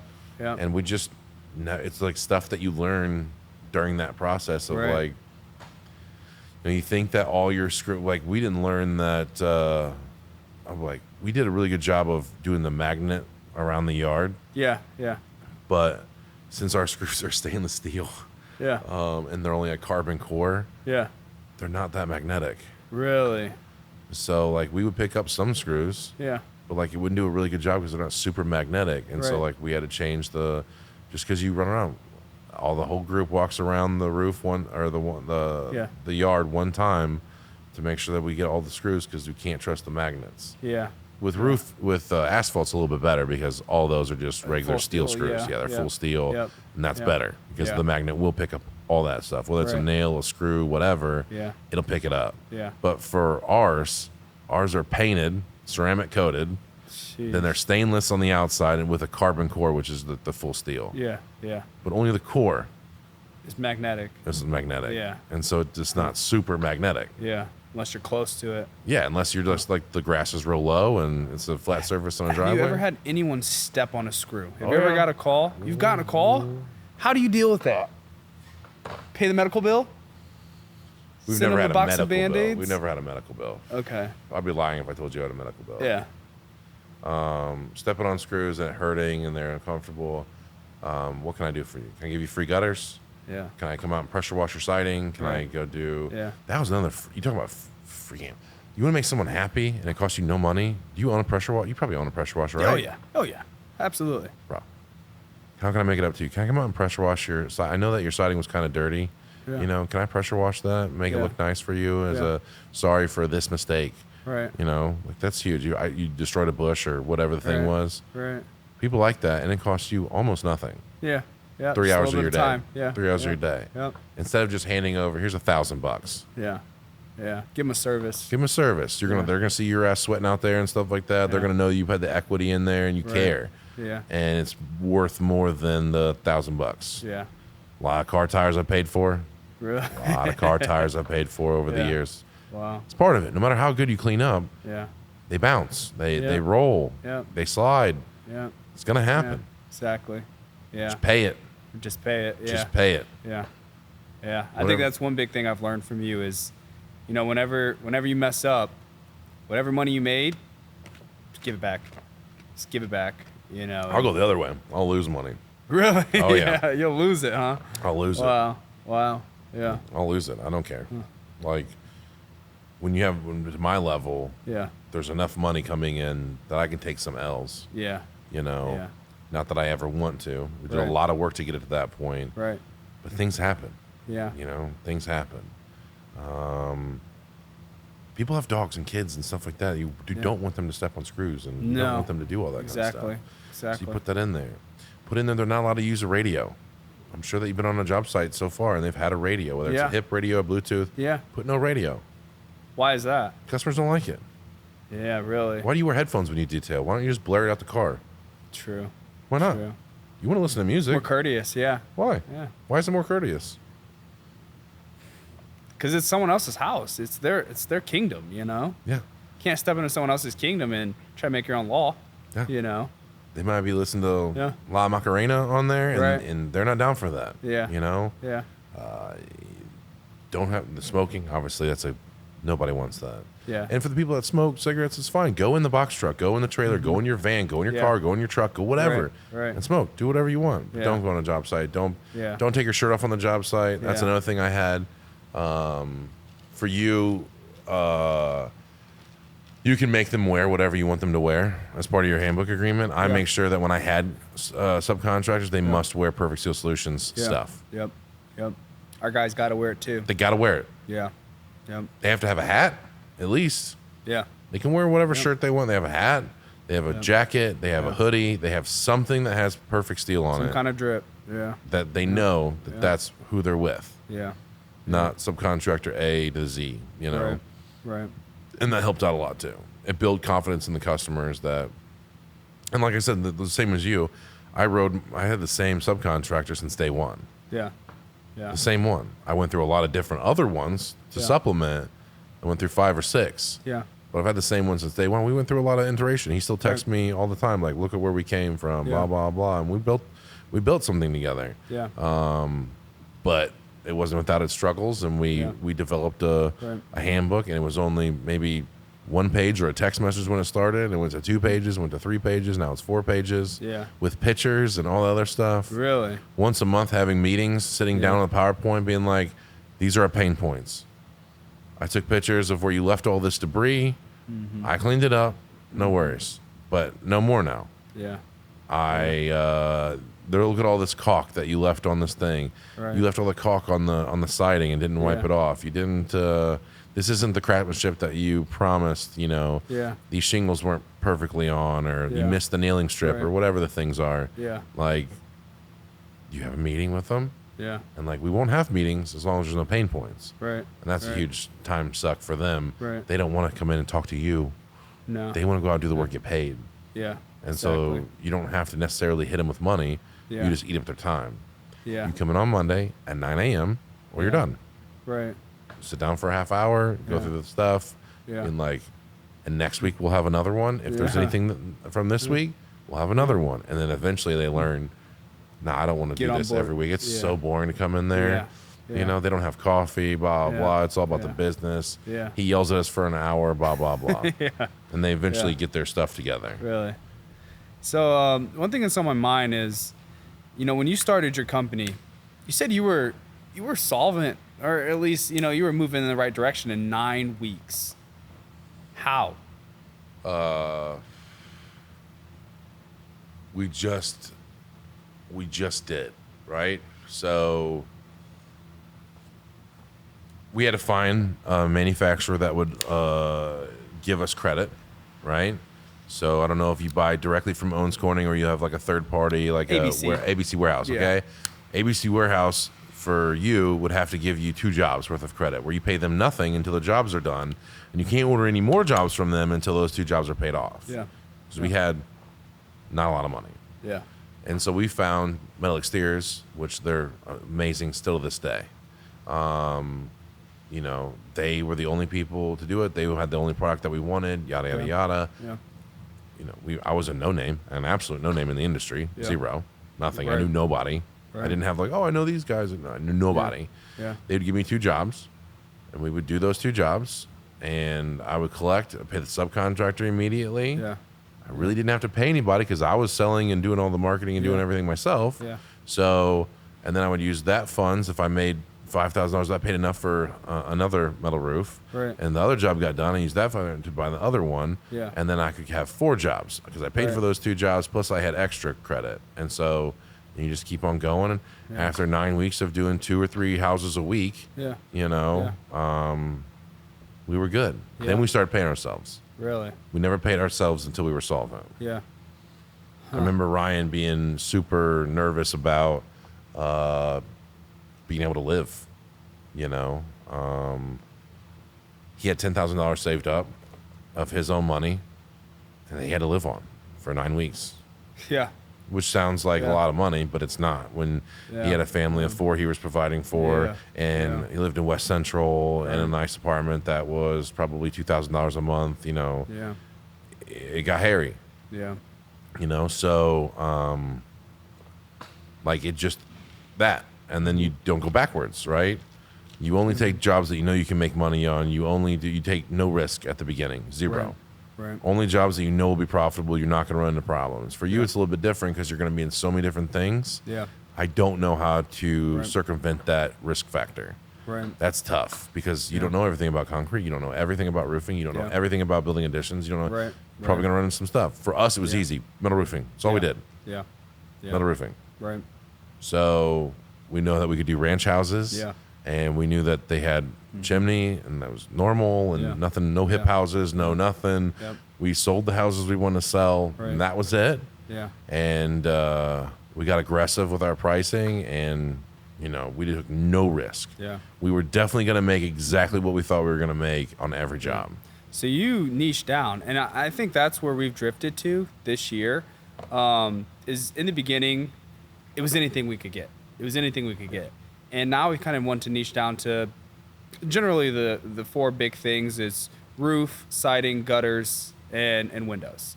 And I don't think I try to steer away from that too much because there's too many other things that can come up in the other fields. It's too much. You just don't know. You don't. No. You just don't know. You really don't. Yeah. And so I've taken lots of gambles, and lots of them didn't pay off. Really? Lots of them. Yeah. Yeah. Lots of them. From anywhere, like, we'll take down trees. Yeah. You know? Really? Like, cool, we'll take down trees. Yeah. Well, this tree was in such a precocious spot that no one of the tree services that we thought it'd be like $2,000 to take down a tree. Well, they may have won $10,000 to take down this tree. Yeah. You know, something like that. Yeah. And we're like, oh shit, we shouldn't have promised that we'd take down this tree as part of the roofing project. Blah blah blah. Yeah. You know, and it didn't pay off. And then, but we knew enough about the one thing that we were definitely going to make it. Yeah. You know, how are you measuring your roofs when you go to quote them yourself? So I actually, and you're probably familiar with this, iRoof. Yeah, that's what we use. I mean, it's super chill system. Yeah. So great. basically we're really big into technology. So iRoof's how we measure, Sumo Quote's how we deliver the quotes. Our CRM's Job Nimbus. So basically, and they all talk to each other. Yeah. So it's a seamless integration, and it just offers a really smooth transition. I can come out, inspect your roof, measure your roof, deliver you a bid in all less than an hour. And so for me, utilizing technology has probably been one of the big factors that sets us apart. I'm not big into pulling a tape measure out. I know how to do it, but I'm not big into that. So realistically, just kind of using all those systems has been really big for us. But I think iRoof was a game changer because before that, we were Eagle View everything.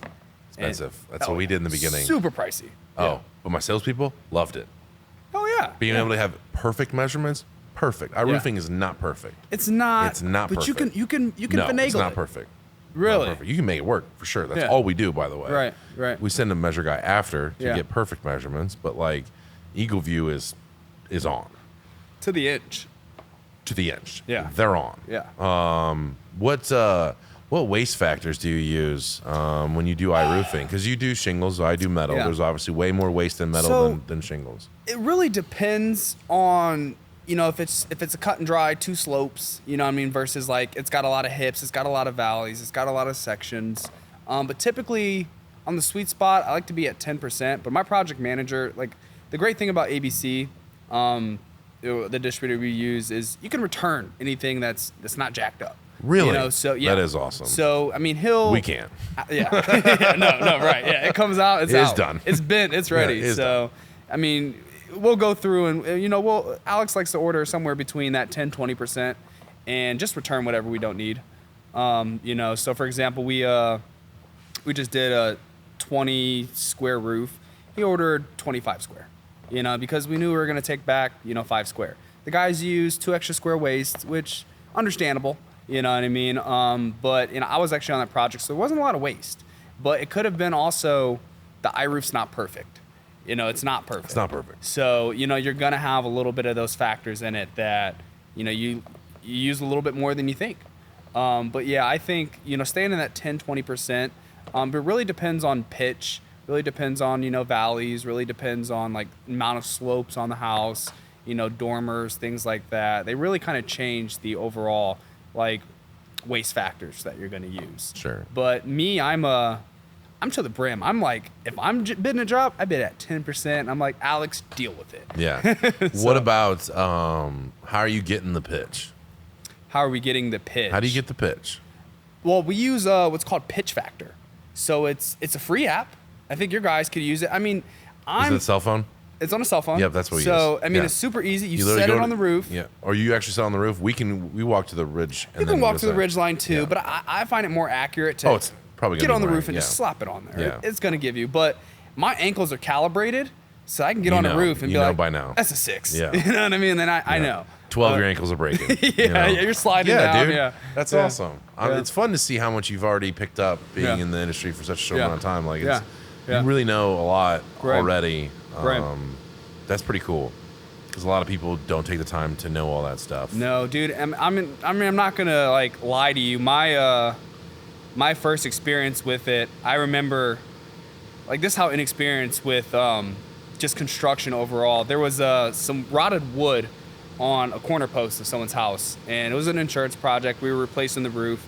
Didn't know much about anything, but my business partner at the time, Tyler, says, hey, can you go over and rechange this wood? And I'm over there like, what kind of wood do I use? What kind of nails do I use? Like, I called him, like, I was there for 2 hours trying to replace this 3 foot of wood plank.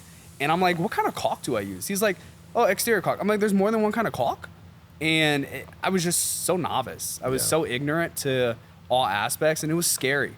But I think just diving in and asking a bunch of questions.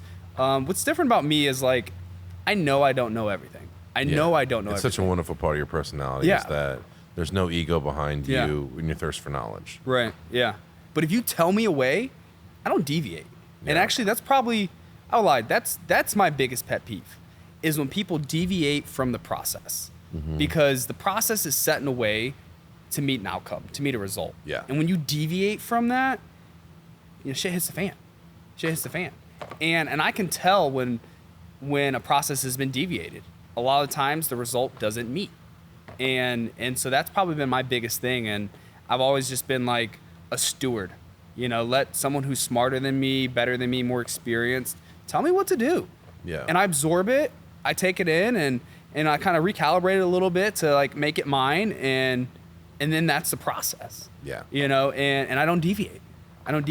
Like, one thing, like some of my KPIs are, 50 contacts a day, and I don't deviate from that, because I know that if I do that, even if I just do a low conversion of 10%, I'm going to get 5 leads. But I got to make 50 contacts. I got to get in front of 50 faces.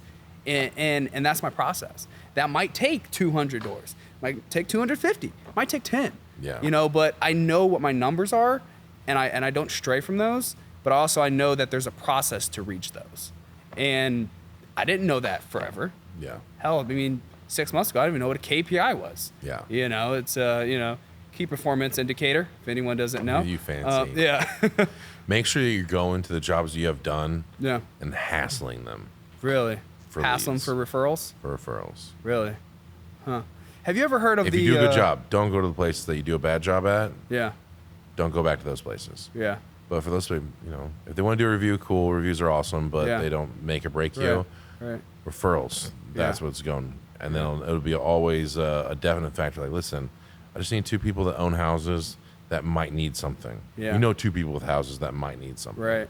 Right. I'm not saying they have to buy anything from me or whatever, Yeah. but I'm gonna call them and be like, hey, this is Seabron with Faze, and we just did, O'Charlie's roof over here, Yeah. and they really love it. Have you seen it? Yeah, it's great. Well, How far back would you go? Day From one. the beginning? Day one. Day one. Day one. If you did a good job, Yeah. Yeah. hassle them. Get Hassle 2 them. always. What does hassle look like? 3 calls, 4 Don't calls? give them because they're like, I don't know anybody that needs anything. Yeah. Yeah. Okay, I'm not asking you if they need anything. Right. They have to own houses, Yeah. and they have to, own houses, and you have to have their number and their name. That's it. Yeah. You know, we did something for you. We did a good job. It's not too much to ask that. I just Right. get a couple referrals, blah blah. Right. Right. That's hassling. Don't berate them for it, but like they're gonna say, "Well, I don't have anybody." Like, no, I don't. I know that you don't have anybody. Yeah. But there's some people that saw your roof. There's some family member. There's something. Name and number and address. I can go out there and see if they need anything. If they don't need anything, not a problem. But that's going to be how you grow that part. And we didn't do that part real great at the beginning. We were very lucky that a lot of people passed our name around and we got big quick. But that was a huge point of like, because how you get to the point of doing 5 roofs on the same street, that's how you get that. That's how you do that. Yeah. That's how you get that. When the guys are installing, knocking those doors in that area, there's a name for it where it's like area canvassing or something like that. Cloverleafing. Yeah, there's always terms Everyone's for it. got a name for it, yeah. Going to those places, Yeah. and this is how you introduce yourself. Yeah. Hey, we're doing a project next door. I'm Seabron with Faze Construction. Yeah. If there's any debris or anything that goes into your yard, blah, blah, Yeah. make sure to call me. Here's my contact information, blah, blah. Yeah. Also, if you're ever in the neighborhood for something, anything like a roof, window, soft fascia gutters, Right. blah, blah, blah, I'm your guy. Yeah. Yeah. But you go under the pretext that, Right. like, we're just looking to see if there's any debris. Yeah. One, you're taking the added thing of going, like, there might be debris that Yeah. legitimately goes into their yard. I'll Right. come by and get it myself. Yeah. I just want you to be having my contact number. Yeah. And then keep your contact number till the job's done. Yeah. And they're going to think about it. And you haven't annoyed them at all. You haven't tried to sell them anything. Right. They're gonna look at the job. But they and have they're your contact information now. Yeah. Not, hey, I'm Seabron, do you need any stuff? No, bye, cool. Right. You literally always give them a card. Yeah. Yeah. So you're an indie, so you probably heard of the Indie Roof Company. Yeah. Yeah. Only yeah. on Facebook, though. So, yeah. I mean, I've seen them on YouTube. One thing that they use is it's called Get the Referral. So it's an actual app that you There's a can bunch have, of them. Yeah, you can have customized basically for your company. Yeah. Have you ever thought about something like that? No. No. Always Waste in of time? person. Yeah. No, didn't say that. Yeah. It could be awesome. Right. I'm done saying that technology is like Yeah. not the way to go. Right. Right. But there's no substitute for you. Yeah. Yeah. There just isn't. No And I want substitute. control. I wanted to have. Yeah, we did a good job, didn't we? Yeah. And I know that you guys loved it. It was painless. Right. Probably the most affordable thing you've done. Yeah. Yada yada yada. I'm glad you're happy. We're in this area for the next couple of months. I just need 2 people that you like Yeah. that would enjoy our services as well. Somebody think blah Right. blah. Do you have Right. a mother, father, brother, cousin that lives in Yeah. this neighborhood or Right. around here? You got somebody that that has a bad roof. They talked about something at some point. Yeah. Do you have their name or address or blah blah blah? Yeah. Yeah, cool. Get it. You Right. know, there's leaving people their own devices. I just don't do it. Yeah. You know? Yeah. Talking about, I think it's good for reviews. Right. It's like GoldenEye or something like that is another one where Bird's Eye, I think it's called. Okay, I think I've heard of it. I think it's Yeah. Bird's Eye for Yeah. Google reviews that Right. it generates an email and it keeps bothering them until they leave a review and it Right. sends a direct link to your Right. thing and makes them do it. Yeah. Yada yada yada. Yeah. I think that would be good. I don't do it. Right. You know, I either want them to leave a review based on their own preference, Right. Or I'm there and be like, Yeah. hey, by the way, when I'm getting these, I'm gonna call these people real quick. Will you leave me a review? Yeah. If it's good, bad, and different, I just want people Do you to send hear. a link? Do you use a QR code? I'm right there, bro. Here's my right iPad. there. Yeah. Here's my iPad. Sign into your Gmail or whatever and Right. leave a thing Right. or Huh. whatever. One thing I've seen and I've heard people do to get that review is like get a scannable QR code and just say, hey, just pull your phone out real quick, pull this up, scan that, see if that works. Yeah. They scan it, takes them immediately to the review. Like, oh, while we're here. I'll hit you with one more though. Yeah. You're a young man. Right. How many reviews have you left in the past year on Google? 5 years. Who's leaving reviews? Seabron? Older people. Yeah. Hit the old people, huh? You think older people are going to be real familiar with how QR codes work? Absolutely And do not. that? Yeah. Yeah. No. Not at all. Yeah. Right. Right. It's not that it won't work. Right. We've done it for the race Yeah. car. Right. Down the trailer. Yeah. No one's scanning that sumbitch as it goes down the road. Really? And going like, yeah, I'm signing up. No one's doing that. Yeah. Because there's only old people. They're not taking their phones out while they Right. drive. Maybe us idiots would probably do that. Right. Right. But like, they're not doing that. They don't care. Yeah. They're not doing that. They don't see a QR code. I'm going to scan this with my phone. See what that does, See yeah. if this opens up a treasure. Right. They're not Right. doing that. Old people leave reviews. Right. Older people leave reviews. Yeah. Yeah. More or less. Yeah. Yeah. So- Probably that 30 plus. Yeah. Definitely the 30 plus. Yeah. For sure. Definitely gets bigger. 40 plus, 50 plus. Yeah. Are leaving reviews. Yeah. They want to talk about something. Right. Right. That's I like What you that want. tidbit. Yeah. to whatever you want. Yeah. It looks cool. It's Yeah. easy to fucking pull up. Right. Whatever. Right. But I don't know if that's the end all be all of how to get people to do. I think it's clever, but you're right. It's not going to be a big call to action for people. No. I like that. I like that. And older people are motivated more by pain than anything. So only if they're unhappy do they ever leave a review. Yeah. Yeah. They don't want to be fucked over. Right. They don't want other people to get fucked over. Yeah. And they want to be a name in their community. Do the buyer bewares. Exactly. So like with the bad reviews you've gotten, if any, what do you do with those? We definitely just you explain them away. Yeah. Yeah. We're not these roofs are not built by angels in heaven. Yeah. Okay? Yeah. Projects go bad. Things Yeah. go from bad to worse. Right. It happens. Yeah.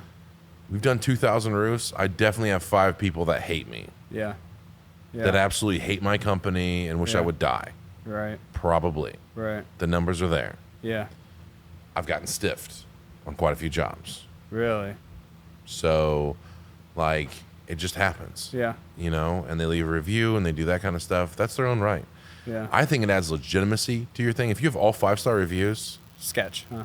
Yeah. What are they doing? you just pay Yeah. 1,000 people to leave you reviews. Right. Right. That's what it looks like. You're telling Yeah. you're 100%. That's awesome if you are. Yeah. Kudos to you. Right. Right. But I don't know anybody, and I've never done anything perfect forever. Yeah. I've just never Yeah. done it. So Right. I don't know anybody that's done that. I don't know a business that's like that. Yeah. So Yeah. I don't know. So as a company right now, we're all 5 stars, you know, and thankfully it's because even when shit's hit the fan, our customer service has made up for it, and we're there right front and center just to do whatever we can to make it right. But how do you brace yourself from when it goes wrong and you get that bad review? You just take it on the chin. On the chin. No, you try to fix it. Obviously, you go out there and you hear them out. Yeah. Yeah. Not always the customer's not always right, Right. but you try to appease them. So like, if it's debris left, which is a big thing for us, nails and things like that, monetarily that might be okay. You might be pressure wash their house. Right. If I do something for you, will you blah blah? A lot of times, and we've had it in the past where we'll do price drops for doing it in the same day. Right. Keeping that today's price and not Yeah. keeping it for a year. Yeah. And people don't like that pressure that we sometimes put on people, which is just like, you Yeah. can wait. I don't care. It's Yeah. going to be 30 grand for the rest of the year. You could do it today for 27. Yeah. It's fine. We'll get bad reviews about that. And Yeah. we'll go to the house and be like, hey, did it feel tense? We're like, no, it wasn't tense, but I just don't like that car sales, blah, blah, Mentality, blah, yeah. mumbo jumbo. Yeah. All right. Can you see where we might have been coming from because the steel market is so volatile Yeah. and we have so much stock on hand and we make everything ourselves? So you think we would Right. have a day-to-day, Right. handle on things of what things cost and what we need Right. to get rid of and blah, blah, blah. Right. Yeah, I could see that. So, like, if I could put a monetary goal on, like, making you happy, like, because, you didn't even do business with us, but I want to make you happy. I want this review to go away. But even if you leave it at 5 stars and put, like, this happened, but the owner came out, he apologized, he explained in ad nauseum, Yeah. what everything was. I understand it now. I just didn't like it, but 5 stars to Perfect Steel Solutions for coming on. Right. That's the way I'd want to leave it. Yeah. Yeah. Yeah. We don't want to cover anything up. Right. We want them to have a voice, but also they want to be heard. There's Yeah. some people. Yeah. Most of our reviews are canvassing. So like Yeah. most of our bad reviews are like they came to my house, they woke up my baby, they made my dog bark and Yeah. woke me up. I work Yeah. 3rd shifts, blah blah blah. Right. It's those people. Right. We got a lot during COVID for knocking on doors Yeah. right after COVID. Be like, Yeah. we're supposed to be social distancing. You guys are going door to doors and staying too close to the doors. Yeah. Blah blah. We're not going to be able to please everybody. True. It's cool. I'm okay with it. I'm sorry that we caused a kerfuffle at your house. Yeah. There's nothing I can do to make. And you call them and like, hey, can I do anything? Don't talk to me. Blah Right. blah. Right. Cool. Move on. Try to make up for it by doing better work in the future. Yeah. But there's no way to get 100% 5 stars all the time. Now without just like if you just have oodles of money and just be like, I'll pay $100 grand to take all this review. Yeah. Yeah. There's some people that just want money for that Right. stuff. I remember I had a lady that was mad that we canvassed that was sketched out that like I can't believe this company's going door to door and knocking on doors and blah Yeah. blah blah. Yeah. And I found her on Facebook, which is not as creepy as it sounds, but Yeah. like I found her on Facebook and she messaged us before she left the bad review and I go, hey, I'm sorry, I see that you work at the autism center and whatever Right. this town is and Right. my girlfriend's a special education teacher for 17 years and Yeah. blah blah blah Yeah. and even if you don't take down the review, I'm going to donate so much thousands of dollars of money because it's a thing that I believe in. Yeah. You can do whatever you want, but blah Right. blah. I'm sorry Right. for bothering you, Yeah. Yeah. and leave it up to their own things. Discretion, right? Yeah. Yeah. And a lot of times it takes care of itself. Yeah. But canvassing is the number one. We very rarely get anything on our service just because there's hardly a bunch of things that we do wrong. We're pretty efficient at this point. 2,000 roofs. How do you find canvassers, dude? I've put out so many applications for. I've changed the name of it. I've changed the pay structure. Like, zero. No, it's a crickets, dude. Nobody wants to come canvas. How do you find guys? You think it's readily available on, like, you have it up right now? Yeah. Okay. Pull it up. Let's check it out. It's gonna be on Indeed. Yeah. No, we don't. We just put in Faze Construction. Probably Indeed. Yeah. Faze Construction. And what do you have the title of the job as? Right now, I changed it to appointment generator. That's like my fourth title for it. Just because I think canvasser is tabooed. There it is. Okay. First thing wrong. $14, $17 an hour. Yeah. Don't put hourly, huh? You just put commission? Yeah. Just commission, yeah. Don't lie to anybody. Don't Right. also make it seem like Right. Well, the idea was put door to door. 14 to 17. Put door-to-door specialists. Put marketer. Yeah. Whatever. Yeah. Canvasser, negative aspect. Cool. Someone's going to call them a canvasser. I'm Yeah. calling them canvassers. Yeah.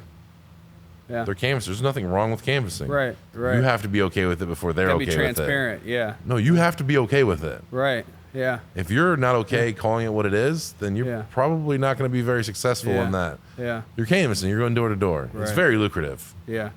Yeah. I got canvassers making $60,000 a year. You really? Yeah. Yeah. So like, Yeah. it's very possible. Right. Full time, day shift, Monday through Friday, flexible time, playing off. That's all fine. Yeah. Yeah. Leading roofing, siding, gutter company, blah blah. The ideal candidate, proven track record of generating leads, setting appointments. Get rid of that. You're not going to find anybody. You're going after veterans of the industry. Right. Get rid of all Right. that. Okay. Responsibilities: generate leads and identify potential customers. That's fine.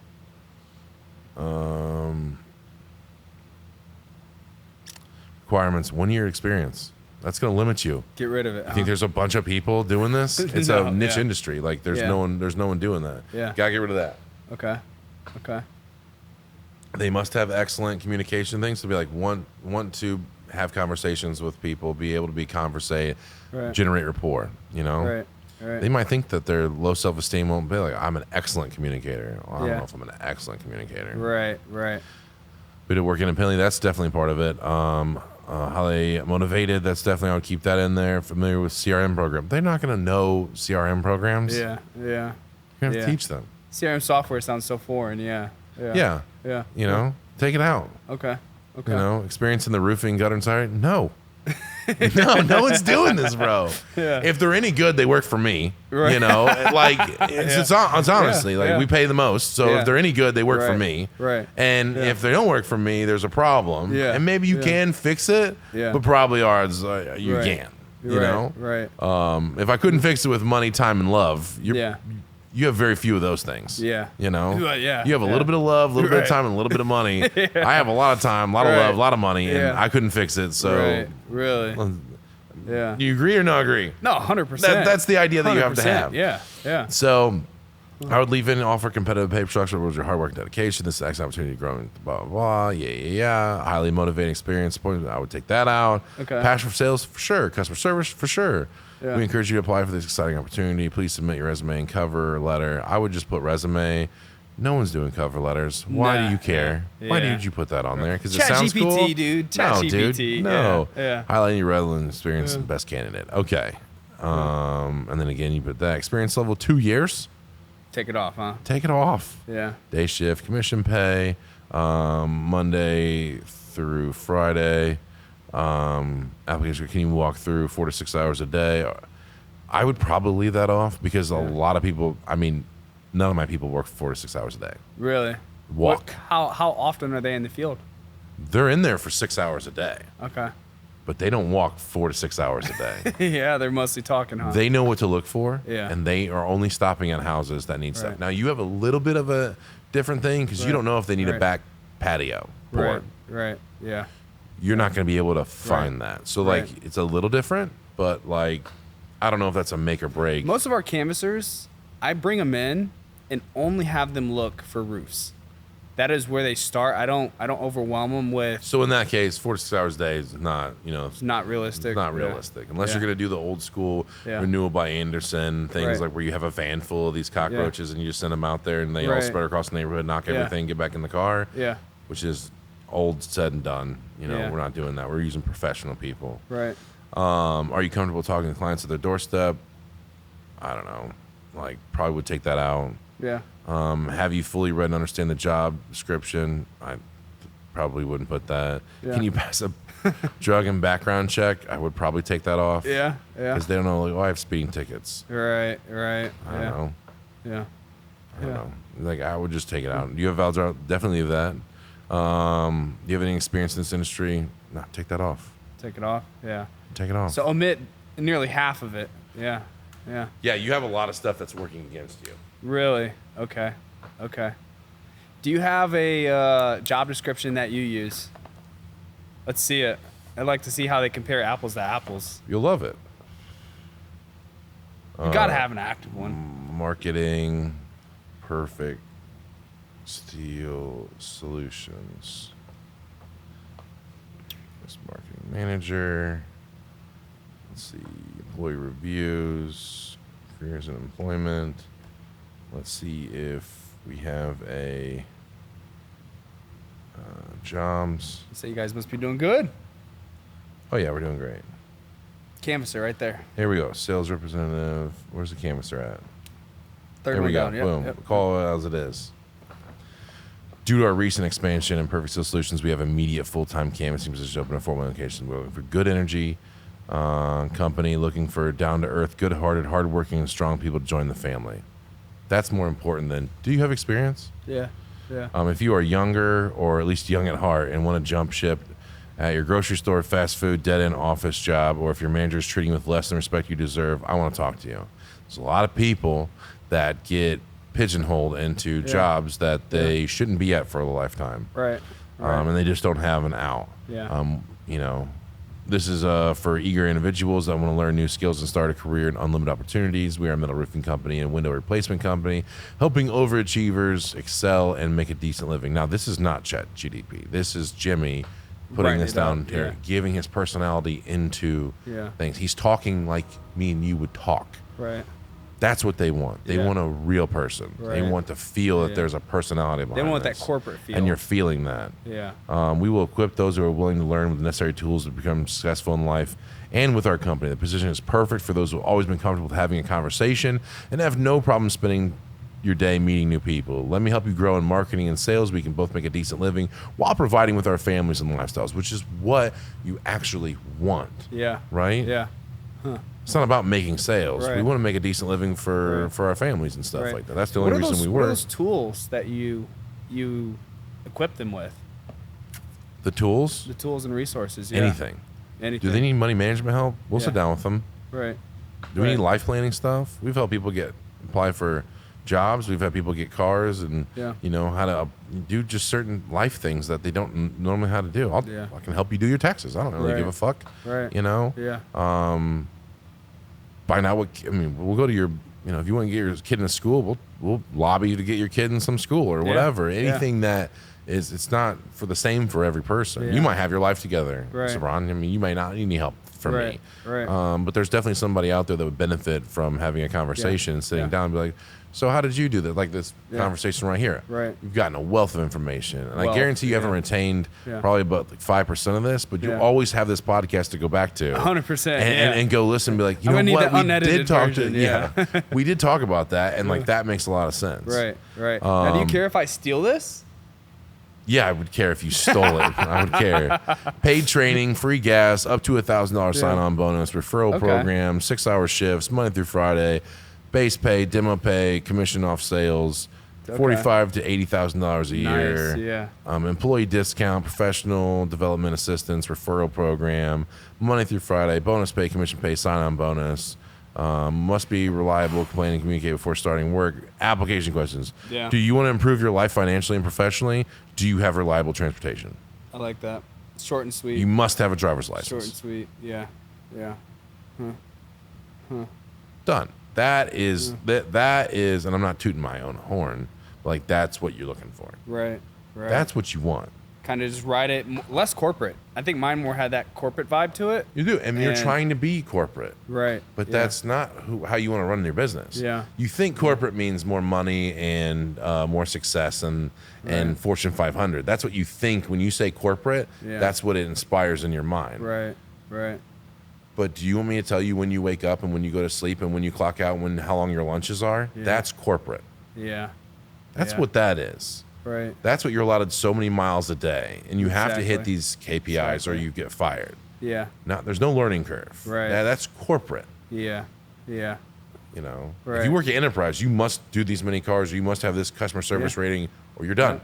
That's corporate. You must be in by 8 o'clock. You must not leave later than blah, blah, blah, this time. Yeah. That's corporate. Yeah. That's not exactly what you're offering. No. You're offering the ability to have an introductory to sales, Right. to learn customer management, to learn customer service, to better your family's life, to find something that you really try something new, learn from, better people, and, try some new stuff. That's what you're offering. So let's say I tweak, obviously not taking your stuff. I don't want any of your lawyers emailing me. But let's say that I tweak in the ways that you suggested. I get the canvasser on the call. He qualifies. He comes in. How does that interview go? Give me some feedback on the best way to interview those guys. Again, have days just for interviewing. Yeah. Don't do when are you available? Right. Like, I'll meet you don't. Yeah. I interview from Monday from noon to 5. Yeah. Or noon to 8. Some people work, right? Right. Noon to 8. Pick a time. Yeah. That's it. I'll keep you on Wednesday? No. Yeah. 0. Yeah. Can't meet you. Right. Noon to 8 o'clock. Can fit anybody's schedule. Yeah. Recently, I've opened up my schedule I do roofing, I do windows, gutters, interviews, I do everything but canvassing, sales representatives, everything. So I've opened up my thing to just do that. Right. But you don't have that luxury. No. To waste No. to waste a day. If you're in Huntington knocking on doors, you don't want to drive an hour back here, sit in the office for 3 hours waiting on interviews that may or may not show up. Yeah. And eat up half your day. Right. One day, noon to 8. That's when I do it. Pick a time. Yeah. Cool. I'll see you then. 2 hours before the appointment. Hey, this is Ron. Looking forward to our appointment. This is where you pull up. This is where you park. We're at the corner. Blah, blah, blah. Looking forward to speaking with you. Yeah. Touch them one more time before they show up. Because they're going to be nervous. Yeah. They may not show up. You're right. Give them a shot. Yeah. And then when they sit down, make them convince you that you should hire them. You're the one with the opportunity. Why give all the power to them? Yeah. Listen, we're a really great company. We'll take care of you. We'll pay you good. It's really good here. Please come work here. Right. Ooh, Yeah. you guys are desperate. Yeah. Which you are. Right. Sure, Yeah. we all are. We can't show that. Yeah. Dude, you don't think we're desperate? We got to feed 7 salespeople. We got to make $10 million a year to stay growing. Right. Like, we're all sort of desperate, you Right. know. But you can't do that. You make them go, okay, tell me why. Out of the other 10 people I'm going to interview, tell me why that I should give you a chance. Yeah. Well, I'm stuck in this factory job I don't like. I'm working a forklift, I'm trying to move out of mom and dad's house, but I never can make enough money, and I'm not good at this, and blah, blah, blah. Okay. Well, I've got other people do that, so you're desperate doesn't make you qualified for this job. What makes you qualified for this job? Yeah. Well, I've always enjoyed talking to people. I get in trouble at work right now for talking too much. Yeah. And so I'd like to be having a job where I can talk as much as I want to, and I get paid for it. Yeah. Well, that's something I'm looking for. Right. I can help you out with the other stuff. If you can show me that you can do that and be professional, be on time, and then set the standards. Yeah. We're in the office this time. Right. We don't quit to this time. Right. If you think that you can't do that, let's just split ways right now. I'll shake your hand. I hope you have a good rest of the day. If you think you can do this, I want you. Yeah. Yeah. And they're like, when can you start? Or whatever. Like, well, I don't have a training class set up yet. I would prefer you do 2 weeks because that's a respectable thing to do. It'll give me enough time to get the training class and get all the manuals and blah, blah, blah set up to do, whatever I need to do. And we have onboarding, which is like the day before. You usually meet them on a Friday. If they're going to start on a Monday, and you give them the T-shirts, you give them some packets to study up on, roofing terms, blah, blah, blah. Maybe a few YouTube videos to watch, yada, yada, yada. And then Monday, when they get there, they're a little bit more comfortable. They already have your T-shirt. And they're going to come professional. They're going to bring the manual and all that stuff, and they're going to know what they're walking into. And then you're ahead of the game. Okay. How extensive? I mean, you're bringing up manuals. It's very extensive for just a canvasser? Don't call it just the canvas. They are the lifeblood of this company. True. Yeah, they are. I wish all of them could make $100,000 a year. Yeah. They deserve it. Really? Yep. Really? Yeah, they are the most important part of this business. Huh. For me. For me too, yeah. Without leads. They are the most important part. Yeah. Cool, you're really good at installing roofs. You have 0 roofs to install. Yeah. Without them. Exactly. Or do it all yourself. Right. Yeah. You know, is it full of disappointment? Is it full of turmoil? Is it full of up and down? Sure. Yeah. But they are the most important part, and they have the hardest job. Yeah. It might seem pretty hard to go on top of an asphalt roof in 90-degree weather and roof all day, but try being screamed at by 30 customers a day to get off their porch and stuff like that, you know, every day, Monday through Friday. Yeah. There's a lot of psyche that can't. A lot more can't emotional handle that. abuse. Yeah. Yeah, mental abuse. Cool, you're only working 6 hours a day, and you're probably going to make $1,000, $2,000 a week. Right. That sounds good until you get yelled at 30 times a day. Yeah. You know. Yeah. So. Yeah. That's it. That's a lot of. We'll turn this mostly into a canvasser podcast when you're on, and because it is hard, and all my competitors struggle with it as well. Yeah. We get a lot of people from competitors that the people don't make it past a couple weeks with the competitors ever because it's, did you produce today? If you didn't produce today, you're fired tomorrow. Yeah. Yeah. Yeah. That doesn't work. Really? That doesn't work. So how do you combat that? Then what does your process look like? Commission. No fault if you don't make any money today. No fault. Yeah. Yeah. I'm out nothing. Well, what about when their morale goes and they've knocked a whole day? What are you gonna do? Nothing. What are you gonna do with morale? That's on you, not on them. So that you're saying if they go out and don't knock and get anything, that's on me, not them. Well, if they don't knock, that's different. They're not working. But if they go out and then have terrible luck, which does happen. Yeah. What are you gonna do about it? That's on you. Really? That's gonna happen. So now what are you gonna do? Tell them to meet you at the fucking bars? Or are you gonna go out there and give them a few freebies? Be like, hey, go with me this next door. Yeah. Feel good about this one. Yeah. Show them how easy it is. Yeah. You know, Yeah. give them the lead. Yeah. Put this underneath your name. Right. Blah blah. Yeah. It's up to you. You know, however you want to do it. Yeah. But that's why Jimmy's so great at what he does. Is like he keeps that energy up. He's there for when they need him. He goes out in the field? Oh yeah. Oh yeah. Okay. Oh yeah. I think I've done that, and then I feel like when I go out in the field with a guy and I door to door with him and we get leads and you know we play the Batman Robin, I'm Robin or Batman and we just switch places and stuff. It's great.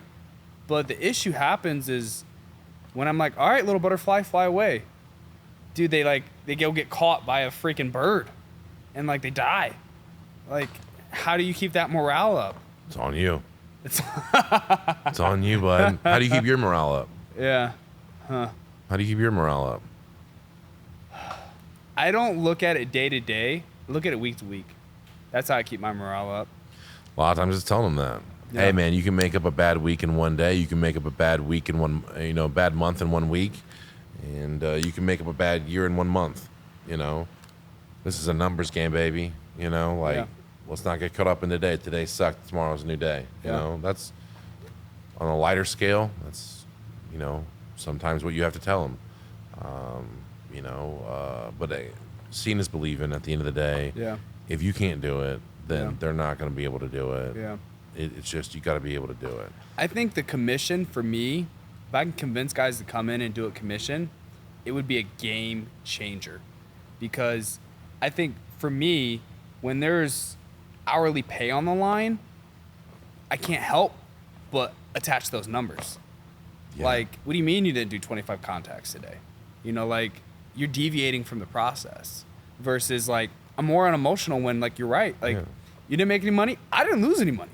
Yeah. How much easier would it be for the people that install lights if you paid them per house? Yeah. Not per hour. Yeah. Do whatever. Yeah. If it takes you an entire day to do one house, Yeah. 8 hours, you get paid $100. Yeah. Cool. Or you can do 5 houses and get paid $500 today. Right. Right. How much easier would your life be? Yeah. I think you just challenged me to do commission on the holiday lights. It might be better. It might Definitely be better. better. Why wouldn't it be? Right. Exactly. Argue that it shifts wouldn't is the be. mentality. What's their benefit? Yeah. I hated jobs I got paid hourly. Yeah. Yeah. As a welder, I would Right. kill it, and I got paid the exact same as everyone else. Yeah. I hate that. Yeah. Why? My welds are better. I'm welding more, blah, blah, blah. Yeah. You know, I'm not having to use a grinder every 10 seconds. Right. You know, I never stop moving. I never stop to smoke cigarettes and blah, Yeah. blah. I'm killing myself. Yeah. And I get the same $16, $18 an hour the next dude's getting. Yeah. Yeah. Also, he's probably been doing it for 80 years, and Yeah. he's like the man. Yeah. And he's getting paid the same amount. That's retarded. Yeah. Why would I want to do that? Right. And so, anything. I loved serving tables. Yeah. Because I got to put whatever I put in, I got out. You know, like I could kill myself and be the most personable and have all the attitude and be on it and run back and forth and get their stuff faster than anybody's ever got their stuff and anticipate their needs and Right. and learn the rhythm of every customer and learn their kids' names. They came in next time, I would do it. Yeah. And then my tips would, I could make $1,000 in one night. Yeah. Cool. Right. You know how pissed off I would be getting paid $7 an hour to do that job? Yeah. Why? Why would I wouldn't be care if you doing have a it. good Yeah. time? Yeah. Why would I care if you came in to Azteca Grill? Why would I care if you had a good time if I'm getting paid $7 an hour and no tips? Why would I care? Right. Did you get your food and water? Sure, whatever. Yeah. Yeah. Did I recommend anything? Did I upsell? Did I create some excitement? You know, why would I do that? Yeah. Yeah. You know, why would anybody? If you're a realtor, Right. do you want to be put on base? Yeah. No. It would be Why? crap. Yeah. You get 'cause paid on can't base, like control cool. what you get paid. $50,000 a year sounds great. I'll pay Yeah. you $50,000 to be a realtor. Yeah. Then you get the Yeah. listings for 3 $500,000 houses. Yeah. Yeah. Exactly. Pay. Are you still cool one of with those. making Right. $50,000 a year? Yeah. Why not? Why are you not cool with it anymore? Can't control it. Yeah. You don't really get paid for what you earned. Yeah. Why would that make any difference? All right. You're getting paid. Yeah. You know. And see, I think it's kind of the shift for me though. Do Is you like, pay your roofers hourly? No, No. Why not? 'cause they wouldn't roof fast. Yeah. So why would you do anything else? Yeah. Why? I'm literally asking you. Well, but yeah, you know what? And Why- I think there's that transition where I've seen negativity in a small group of people who have almost convinced me that I should pay them hourly. All the veterans are going to convince you of that. Anybody who's been in the game be like, bro, I need legit standard money to come work for you Yeah. Yeah. Yeah. because I can't produce all the time Right. and I need a stable life Yeah. and I don't believe in my skills. And I feel like you should be my back burner. Yeah. Yeah. Or backboard so I can lean on it. Yeah. Yeah.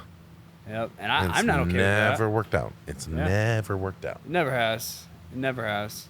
I've seen I've You think I could commission people that make lots of good money?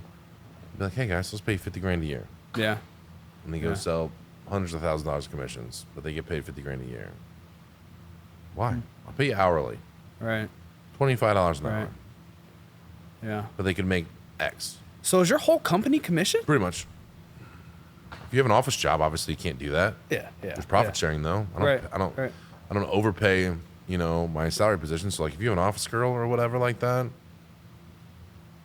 Give her commission. I don't Or- profit sharing at the end of the year. So like if you do well and she does a great job, Yeah. cool. If she doesn't do a great job that year, Yeah. takes a lot of time off, a lot of stuff, lots of Right. things fell through it, Right. nothing. So do any of your office people get profit share? Almost every year. There's only So been it's a one year. yearly profit share. Yeah, it's just I call it bonus, Okay. but that's what it is. We made money this year, we did great, and those people got rewarded. Some people don't get it. Yeah. They did their job. They didn't go over and beyond. Right. And they deserve to get paid what they got paid to do the job. Yeah. Yeah. And they don't get any more. But if I have people going above and beyond, you're gonna see it. Yeah. And then you reward those people. Why wouldn't you? Right. Yeah. You to keep your Maybe people I can't somehow. pay you that every year, but Yeah. we deserved it this year. Right. I don't need any more money. Right. Right. Spread the love around. Yeah. Some years it's big, and some Yeah. years it's average. Some years it's Yeah. nothing. Yeah. One year it was nothing. What would you say for your office? What would be a good profit share? I probably won't talk about that, but like it's always depending on like what it is, you know. Yeah. So like it's Yeah. different for all types of people, Yeah. you know. Right. Even the people that are on commission, they'll get Yeah. they'll get bonuses and stuff, you Really? know. Like depending on if you know you have a lot. You talk about like how do you get people to be inspired to go do some stuff. You don't promise them anything. Yeah. They just show up and they believe in you and they want to do more. Like Yeah. Zach would help me load trucks until 3:00 in the morning most nights when I first started. When Yeah. he first started Yeah. for $0. Yeah. That's insane. That's insane. I wouldn't have done it, probably. Yeah. If I didn't love this company and all that stuff, I probably Right. wouldn't have done it. Yeah. He would be working a forklift, throw dunnage for me, load the trucks, help me strap it down, get dirty. We Yeah. would smoke cigars and hang out. Right. Right. Made a crazy good friendship. How do you get your guys to believe in you? It'd be worth believing, you know? Yeah. I'm not saying be a cult leader or anything like that, but you got to be worth believing.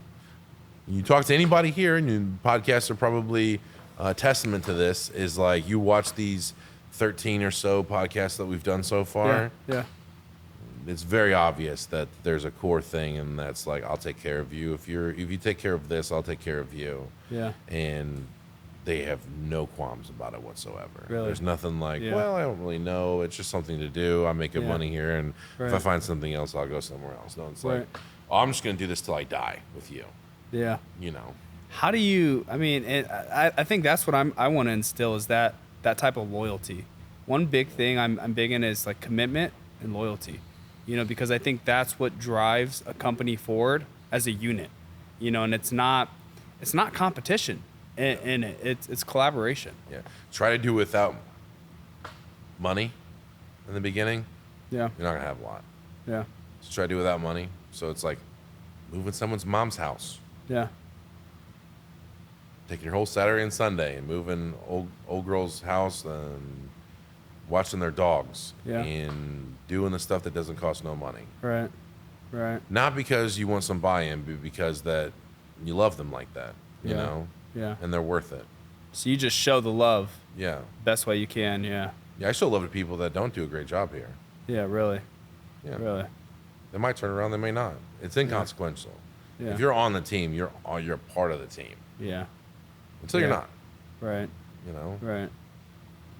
until you're not. Yeah.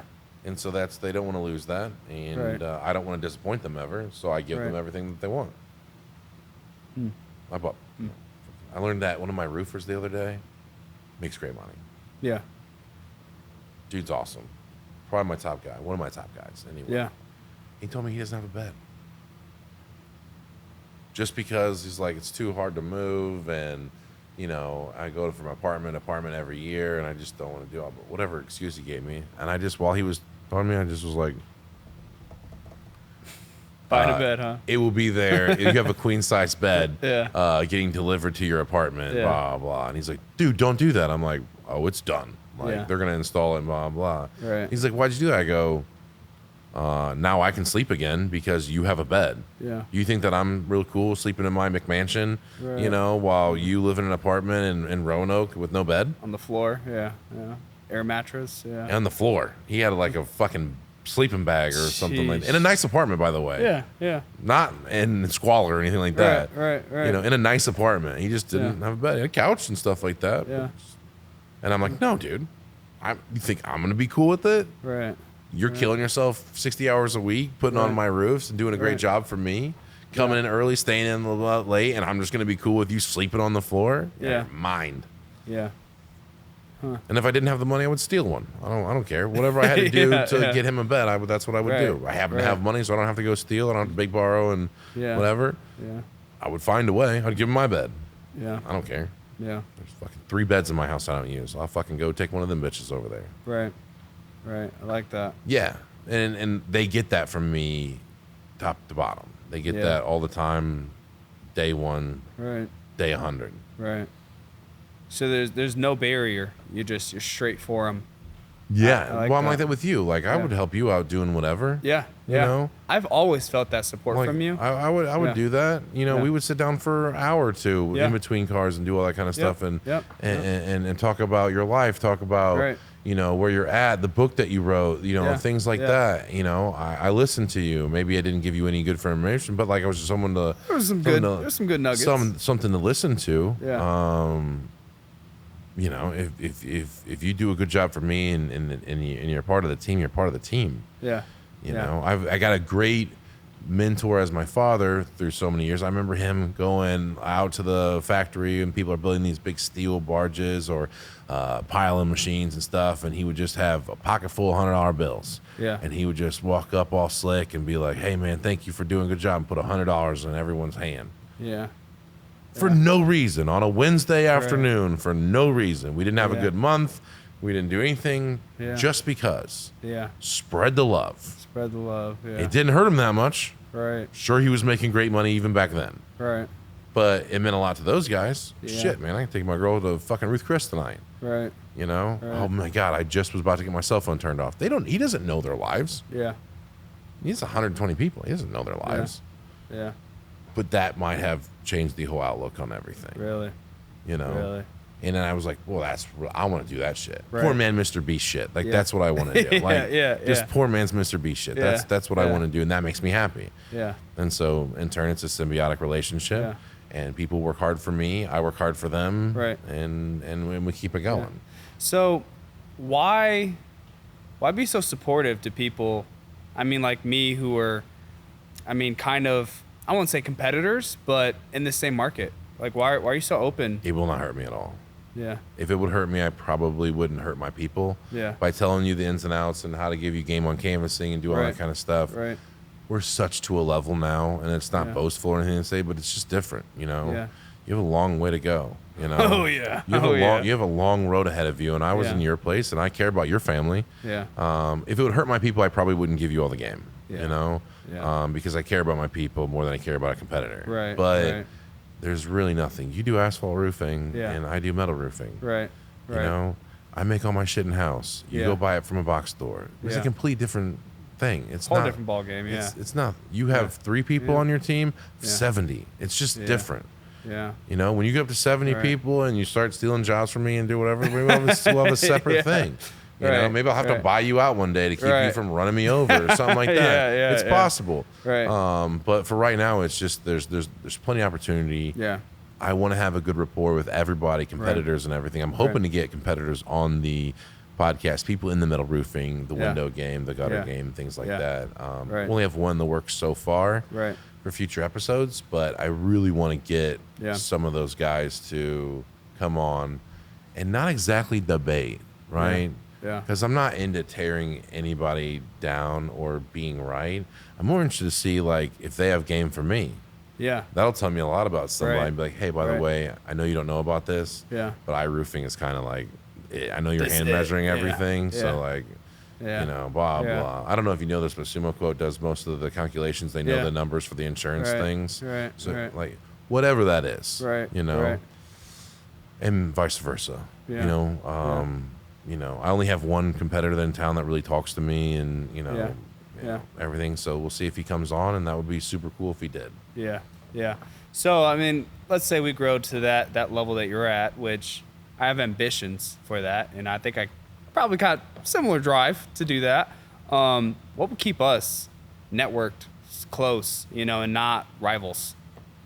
Well, I think it's good to have competition. For one, it drives up Yeah. the price. Yeah. So like, I think Yeah. it's good. It'll make Healthy us sharper. competition, though, It's you healthy know? competition. Yeah. Like if you're doing something so aggressive that it's on my radar now, I have to maneuver. Yeah. Or die. Yeah, yeah. You Right, know, right. think about payphones or something like that. Think Yeah. about things that were huge and Yeah. were everywhere. Right. And then if they didn't, you know, change, then they would Yeah. just go away. And there's no way to change that. So they Right. went away. Everyone has cell phones now. Like, Right, right. you're going to have to change your business 100%. Right. You know, if you don't change, you're going to die. I'm trying Yeah. to think of a good. Yeah. Walmart is another good example. Like with these grocery stores and things like that, you're gonna have to become more maneuverable. Yeah. I don't know, maybe make your fucking grocery store have furniture in it and shit. I don't know. Yeah. Do something different, or you're gonna get taken out. Exactly. There's somebody doing something way better, more efficient, and for way less. Yeah. You're gonna die. You know. Right. So before it would ever get on the radar, I would like to think that I would have some kind of modium of ideas where I would be like, well, I see them going, we're gonna transfer to commercial, and so let him take up blah, and we'll go to commercial. We've been trying to get in commercial. That's the next big thing, blah blah. And he'll be another 7 years behind that. Right. You know. Right. I would. Do you I ever would think find there'll be a way. healthy competition? I'd say like if we get to the level you're at, different industry, would there ever be a level of healthy competition where you're like, yeah, like they're kicking ass, they still a couple jobs, we still a couple jobs, but like we're boys. I don't know. I guess I'll never put any. That's so far away. Yeah. You figure out. You're trying to figure out how to hire canvassers. I'm 5 years down and now the you're road, like, dude, if I almost put you out of business, are we gonna be boys? Like, you know, it's like let's start with getting a good foundation. Let's start with making sure your new son that's gonna be born in December is gonna go to college. Yeah. You know, like let's worry about that, and then we can figure it out. You know. I like that there's competition because if you type into Google right now, metal roofing or roofing in general, Right. there's going to be terrible reviews. Yeah. There's going to be not the history of business that we've had. Yeah. There's going to be not the dynamic website. They're not doing a podcast. They're not giving away a Ford GT. They're not doing a free ice cream truck. They're not doing all this stuff. Right. And so it will still put me ahead of the game. Right. You know, I'll always continue to improve that kind of stuff. Right. You know, there's options always. And, you know, there's a reason why there's certain people that don't buy their produce from Walmart. They might buy their box goods. They might buy their milk and everything else from Walmart. And they go Fresh Fruit. They go to Fresh Time. They go to Fresh Market or whatever. Yeah. Exactly. There's something that sets it apart that you don't trust that inherently. It might be the same exact produce. Right. But they have not done a good job of convincing you that's the freshest, perfect produce for the perfect price. Right. And so, like, that's why I feel like there's a wide berth of, for our industry of like, do it however you want to do it. Right. If you want to be the cheapest dude and do quantity, that's a fucking game, bro. That's a Walmart. Yeah. Dude, that's going to win. Yeah. If you also want to be the most professional, the most dynamic, Yeah. the most customer service driven, technology crazy person, and you want to have high margins, do low volume, that's a game, bro. Yeah. That's a winner. Right. You know? Yeah. And everything in between. There's Yeah. people doing rubber roofing right now. Yeah. Like shingle rubber. Like roll roofing? No. Like shingles that are made out of rubber. Really? There's plenty of people. So now we have asphalt shingles, we have slate, we have cedar shake, we have rubber, we have metal. You know, we have all these different kinds of things. Yeah. There's enough market for something. Everybody. You know, like you can get something, do it well, and you're gonna get rewarded for it. So when we finish it up here, I've had a great time with you. But I think that we could probably have another 5-hour podcast if we wanted to.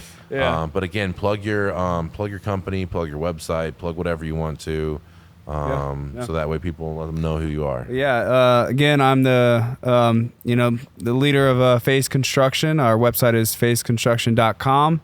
Our office number, if you guys need anything, is 260-226-8800. Give us a holler. We don't sell metal roofs, but we do asphalt shingles pretty good. Fair enough. Thank you for being on the podcast. Absolutely. Bud. Until next time. Thanks, guys. Thanks, guys. Please remain seated.